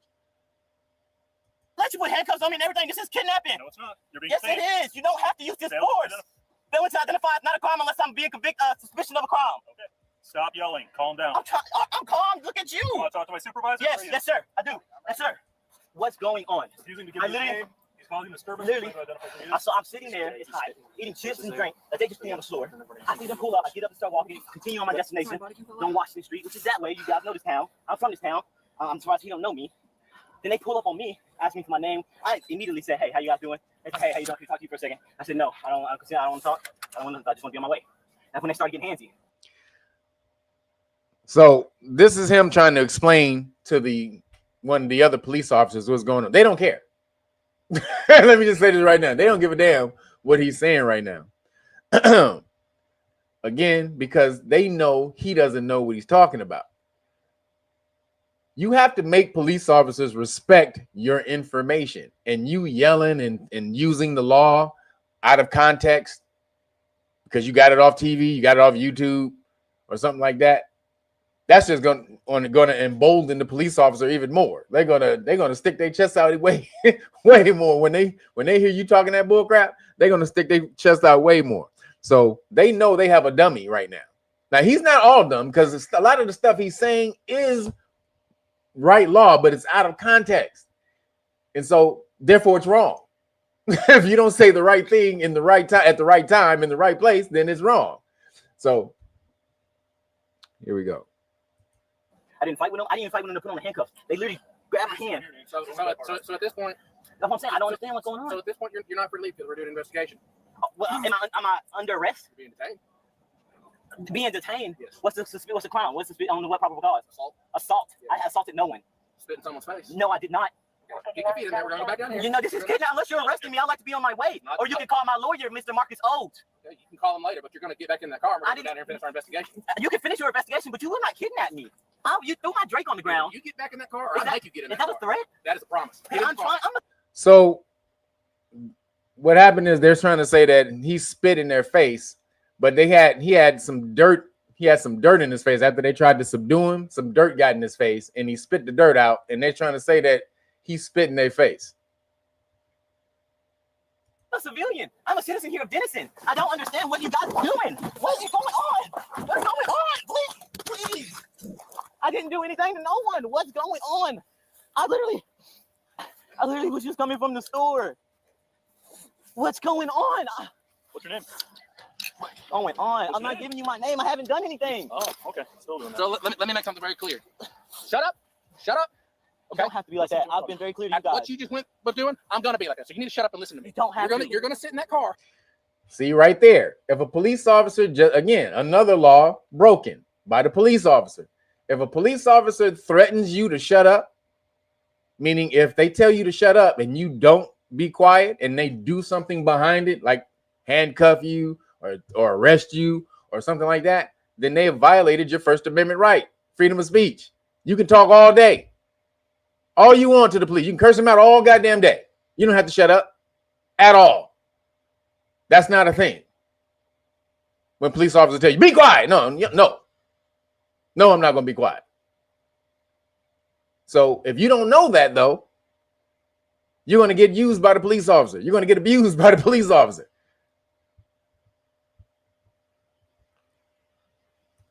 Or we're going to put you in this. Do you want to be in this? Look, if you guys will. Yes or no? Yes or no? How about we compromise? Yes or no? Yes or no? In the car with no handcuffs. Yes or no? Because y'all got an investigation. Not going to happen. You were being detained. Like I said, I ain't talking with nobody. You were being detained. Okay? In the discussion. We're going to go back down here and complete this. I haven't. And you're going to sit in that car. When we conclude that you have it, we'll cut you loose. It's that simple. You mean? I just told you that. I haven't thought there's these things on my face. What do you? So what should he be doing right now, guys? Right now, in this situation, what should he be doing the most? Shutting up. Being quiet. He's talking too much. Thank you, man. Thank you. He is talking too damn much. See, when you don't know anything, you shut up. Even if you do know a lot, you should only say certain things. You should only ask questions. when you're being detained by police or an attempted detainment by police, you should only ask questions, meaning pertaining to your innocence or what they have on you and stuff like that. But as far as you explaining something to, don't ever explain anything to the police officers about what happened or what went down. Don't ever do that. They're looking for information to break you down. They're looking for the holes in your argument. They're looking for how you say it. Not even what you say. They're listening for how you say it. If you say it with a shaky voice, or if you start sweating, or if anything, your hands start vibrating, anything. They're looking for that. So they're about to hog tie my man, and he's talking too much. You mean I haven't fought with nobody? I'm done. I haven't. Why aren't you guys listening to me? You ain't listening to me. I am. But I don't see them in the back of cop cars. I don't see them throwing to the ground, being threatened. Is it because I'm black? Is it honestly because I'm not doing anything? You don't have to. You don't have to. You don't have to. I'm trying to tell you, you don't have to. You don't have to. I promise you, you don't have to. You don't have to. You don't have to. I promise you. You don't have to. I promise you, you don't have to. Yeah. What? This is unconstitutional. Oh my head. All I do is open your hands. I'm sorry. No, there's grass in my face. You don't see that? There's grass in my face. Well, there's grass in my face. I'm trying to get it out of my face, please. Like that. You throw my face in the dirt. And then you turn around when I try to get the grass out my face because I'm in handcuffs out my mouth. I was trying to put a helmet on you. So and you claim I spit on you? Are you serious? You did spit on me. Hey, Smith. I'll get his lower. We're going to get his leg. You get his upper? Huh? Look at how they embarrassing this dude. They got him hog-tied with a helmet on because they pushed his face in the dirt and he spit out the dirt, and they trying to say that he committed an assault. This is crazy. Why are y'all doing this to me? Yeah. Get up under his arm.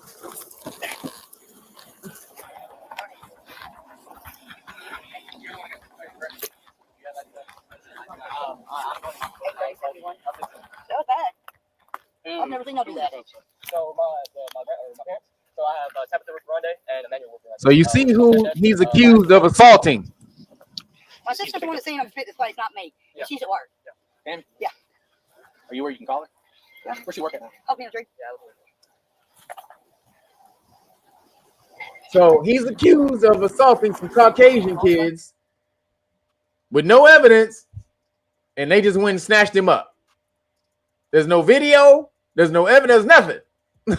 But they were able to go snatch him up based off of some hearsay.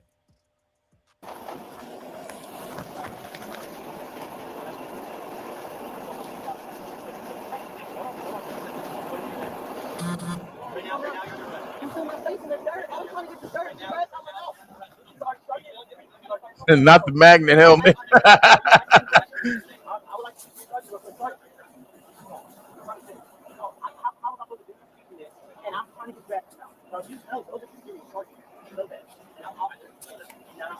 That's a shout out to you, LR.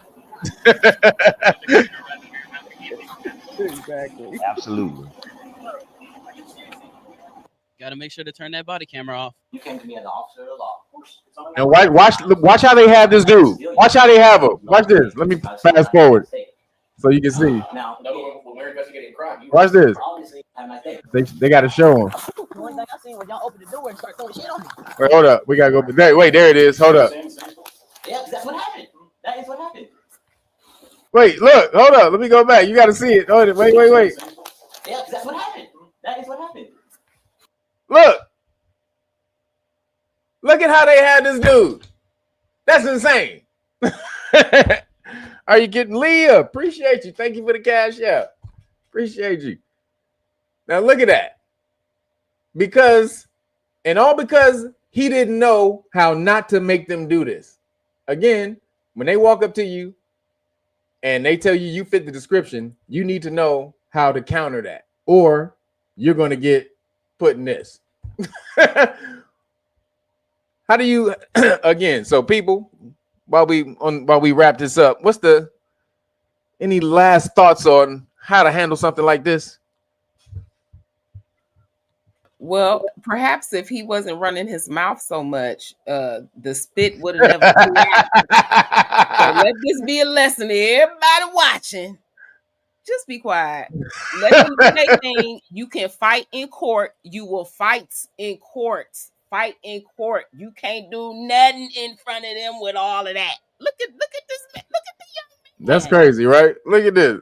They got him hog-tied, harnessed, and Dude, his face is veiled. Okay. The new age hog tie. So we ain't got time for this. Stop letting them experiment with us. Like, let's just be quiet and keep your peace.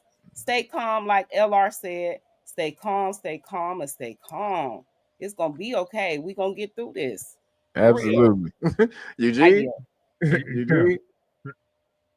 Look, this is why it's so important for us to learn this, because when you know it and you understand how the interactions should go and how they go in your favor, by being calm and quiet, you can catch everything that they're doing, because each time that they violated his right, if he had put them on notice, which in a way he kind of did, but if he had put them on notice, stated the case that went with it, qualified immunity goes out the window, because when you say numerous times you violated my rights and I put you on notice, so that shows that you had willful intent to do so. Now when it's recorded and it goes to court, they can't claim qualified immunity because they intentionally kept violating his rights. But you have to know that as well too. Right. Absolutely. And yeah, some comments say it's not. We're not laughing at him. We're not laughing at him. No, don't get it twisted. Nobody laughing at him. We're laughing at this is how we're laughing at the what's the term I'm looking for? Huh? At the situation. Yeah, the situation, but just it's a term for what they're doing. I can't remember the term right now, but just how blatant humiliation, but that's not it. But that's a good term. Just the blatant humiliation that they're willing to subject him to, like it's nothing. Yes, like this is just what we do. This is like some stuff and they don't think about it, and because they don't have to think about it because you don't know how to make them pay. Like Guru said, make them pay. Y'all don't know about that old Guru song, Gangstar song, make them pay. But so you don't know how to make them pay. And so they'll do this all day. Now, homeboy sounded like he was confident in everything, but he did not know what he was talking about because he probably just he pieced a few things together. But again, you can't do it like this. Mel? Yeah, he definitely should have shut up long time ago. Right now, when I'm looking at him now, all I think of is another version of Silence of the Lambs. Oh snap! Oh yeah, with the Hannibal Lecter joint. Hannibal Lecter, yeah. That's all he need to do. The fava beans. That's all he need to do right now. That's all he need to do right now. Oh, you call do the fava beans in the Chianti? Yeah, but yeah, he could have stopped all of this a long time ago if he shut up. Yes, people don't, and also the reason we're talking a little bit is because he was talking too much. Way too much. He was talking way too much. Now, usually anybody who knows somebody who's lying, usually the person who talk too much is usually lying. that's if you ever been around somebody lying, usually know the person who explained too much.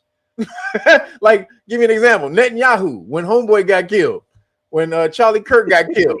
This nigga ain't been, he ain't even made it to the hospital dead. This nigga came out. We didn't do it. What you mean? What you mean Israel did it? We didn't do that shit. What you mean? Huh? We didn't do nothing. Wait a minute, bro. He ain't even at the hospital yet. Why you screaming that you ain't doing it? What you say? Oh, I'm just saying we didn't do it. I'm just letting you know we didn't do it. Okay. So when you talk I got cookie crumbs on my face, but I right. Yeah, don't worry about these cookie crumbs. I got them. Don't worry about these. They got all on your head and shit. What cookie crumbs? So yeah, that's what we talk about. Again, you will learn in a lot of these situations. You definitely want to be quiet because you have no obligation to aid the police officer in their investigation. Just so you're clear, you have no obligation. They can ask you questions all damn day. You don't have to answer one. I mean, other than if they have actual reasonable articulable suspicion, you do have to answer you have to give your identification, but you don't have to give it physically. You can just tell them your name and address. So you don't have to have a physical ID on you. That's not a thing. So if you can walk down the street, you don't have to have your papers on you. This ain't Germany and shit. Excuse me. When you're walking down the street and they ask you for your papers, you don't have to have an ID on you at all times. However, if you do, if they do have reasonable suspicion on you, you do have to give up your identification, either verbally or physically. Ayana, last words? You know, it's just pains me. I'm looking. I didn't notice this when we watched this video before, but he's bare feet. They took his shoes. Yeah, they took his shoes off and everything. They embarrassed him.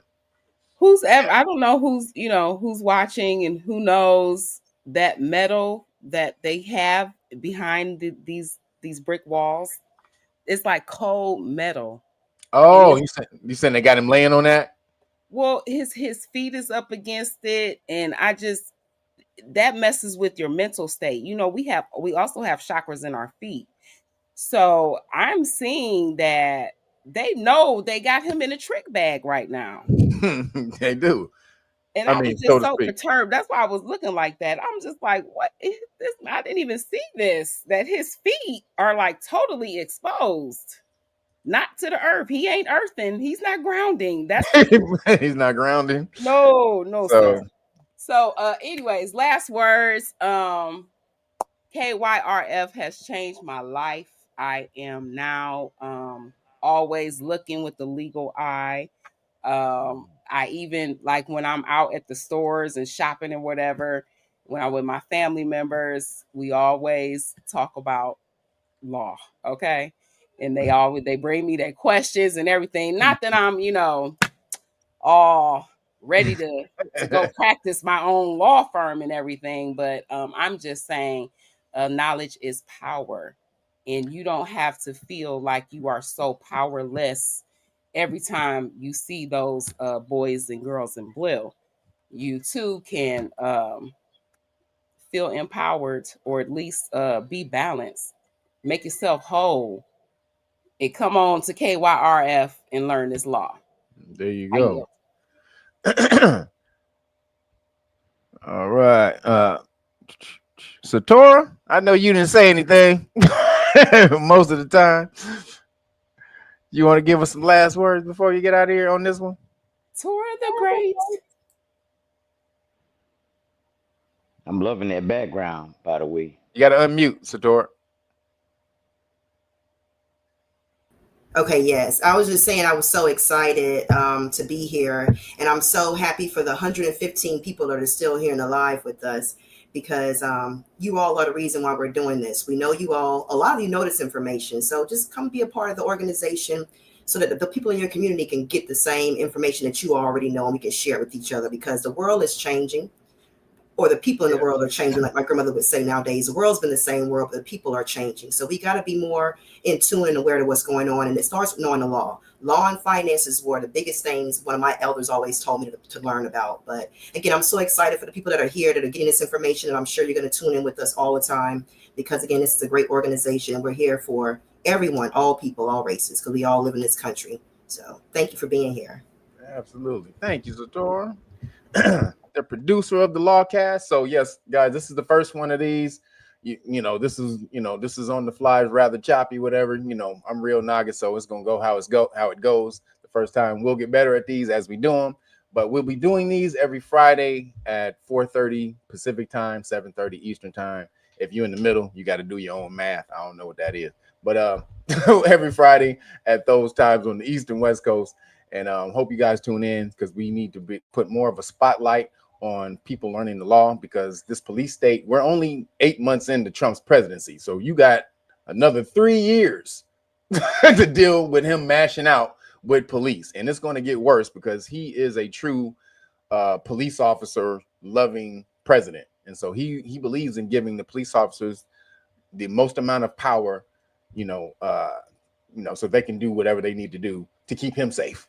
that's really to keep all the people like him safe. So That means the people who look like us, we're on the chopping block. So you need to get out here, learn your rights, get over to kyrf.org/volunteers, learn your rights for free. We're teaching you for free so you can get in here, and maybe you can be on the LawCast as well. So appreciate you guys for joining us. Thank you. And I'll see you guys tomorrow. My last word, Cal. Oh, you did? I thought you got my bad. Go ahead, but go ahead, brother. I thought you did. Oh, my bad. No, I was gonna give my synopsis of the video. I just want Oh yeah, go ahead, man. One, I think in the beginning, the brother, I ain't gonna say he was turned up. He might have been on a scale of 1 to 10, about a 6. And you mean when he came and grabbed his? When he came and grabbed him, when he came right before, when he walked up to him, because he first should have established. My mistake was, I think his mistake was, number one, you didn't establish. You should have said, okay, am I being detained? That's number one. You need to find out if you actually are able to walk away from the interaction. Now, once you know you're being detained, then you start flexing your rights. Because if they're detaining you, you got a right to remain silent. Yes. And not help them with the investigation, and stand on that. At that point, the officer would have had to articulate whatever he suspected him of doing, and then he could either decide to rebut it, but at all cases, like it's been said, you don't help him out with the investigation. If he would have remained calm, he may not have gone into his handcuffs. I can't see that he wouldn't have gone into his handcuffs, but he would have decreased the chance of it happening, But in some cases, they're going to do what they're going to do anyway. But at least they would have got it on camera that this officer did not articulate a reason, to put him in the cuffs. And then that was right off the rip a violation, and he could be paid, not to mention other stuff with threatening him, telling him to shut up while he's wearing the badge and the gun, because that's a violation of your First Amendment right there. Yep. So, y'all, my thing is this: start with the Bill of Rights. If you're going to start somewhere, start with the Bill of Rights. You have rights. Know those rights. Get in here. Learn this stuff. Remain calm, remain calm, remain calm, remain calm, remain calm at all times. Don't turn up. You know when you turn up? When you get that 2-car garage out of them. Yep. That 2-car garage, that's when you turn up. You turn up then. Once you get that, hit that bind. Absolutely. Other than that, remain calm at all times. Don't give them a reason to consider you dangerous. Yep. That's all I got. That's all I got, brother. I appreciate it. Thank you, brother. He's absolutely right. The first things you should always remember is to remain calm. Police officers are called peace officers. So when you get out of control, then that allows them to institute the peace. They get to do whatever they need to do in order to bring the peace back, right? So, but if you stay calm from the jump, then that puts them out of their comfort zone because they don't know what to do after that. They don't know how to be diplomatic and to diplomatically handle some shit, which they're supposed to. They're supposed to know that and how to do that. They're supposed to be de-escalators as far as the situation. They're supposed to know how to de-escalate the situation. However, they don't. They only know how to turn up. So when you don't turn up and you leave them like, oh, well, I don't know. So LR is absolutely right. Don't turn up, stay calm all the time, and then you see where it goes from there. Because police officers, when they don't have a reason to be angry and mean, then they just look dumber when they do that. And then you take them to court and sue them. And that's why LR said you get your 2 and your 3-car garage. So just keep that in mind. Again, thank you everybody for tuning in with us on this Friday night, this impromptu live stream of the LawCast. But we'll be doing this, like I said, every Friday. So hope you guys tune in. I'll see y'all tomorrow for the Real Nagas or the Naga News live stream. I'll let y'all tomorrow. Thank everybody for tuning in. Thank everybody all in the chat. Appreciate y'all. I'm out of here. Peace. Yep. Peace.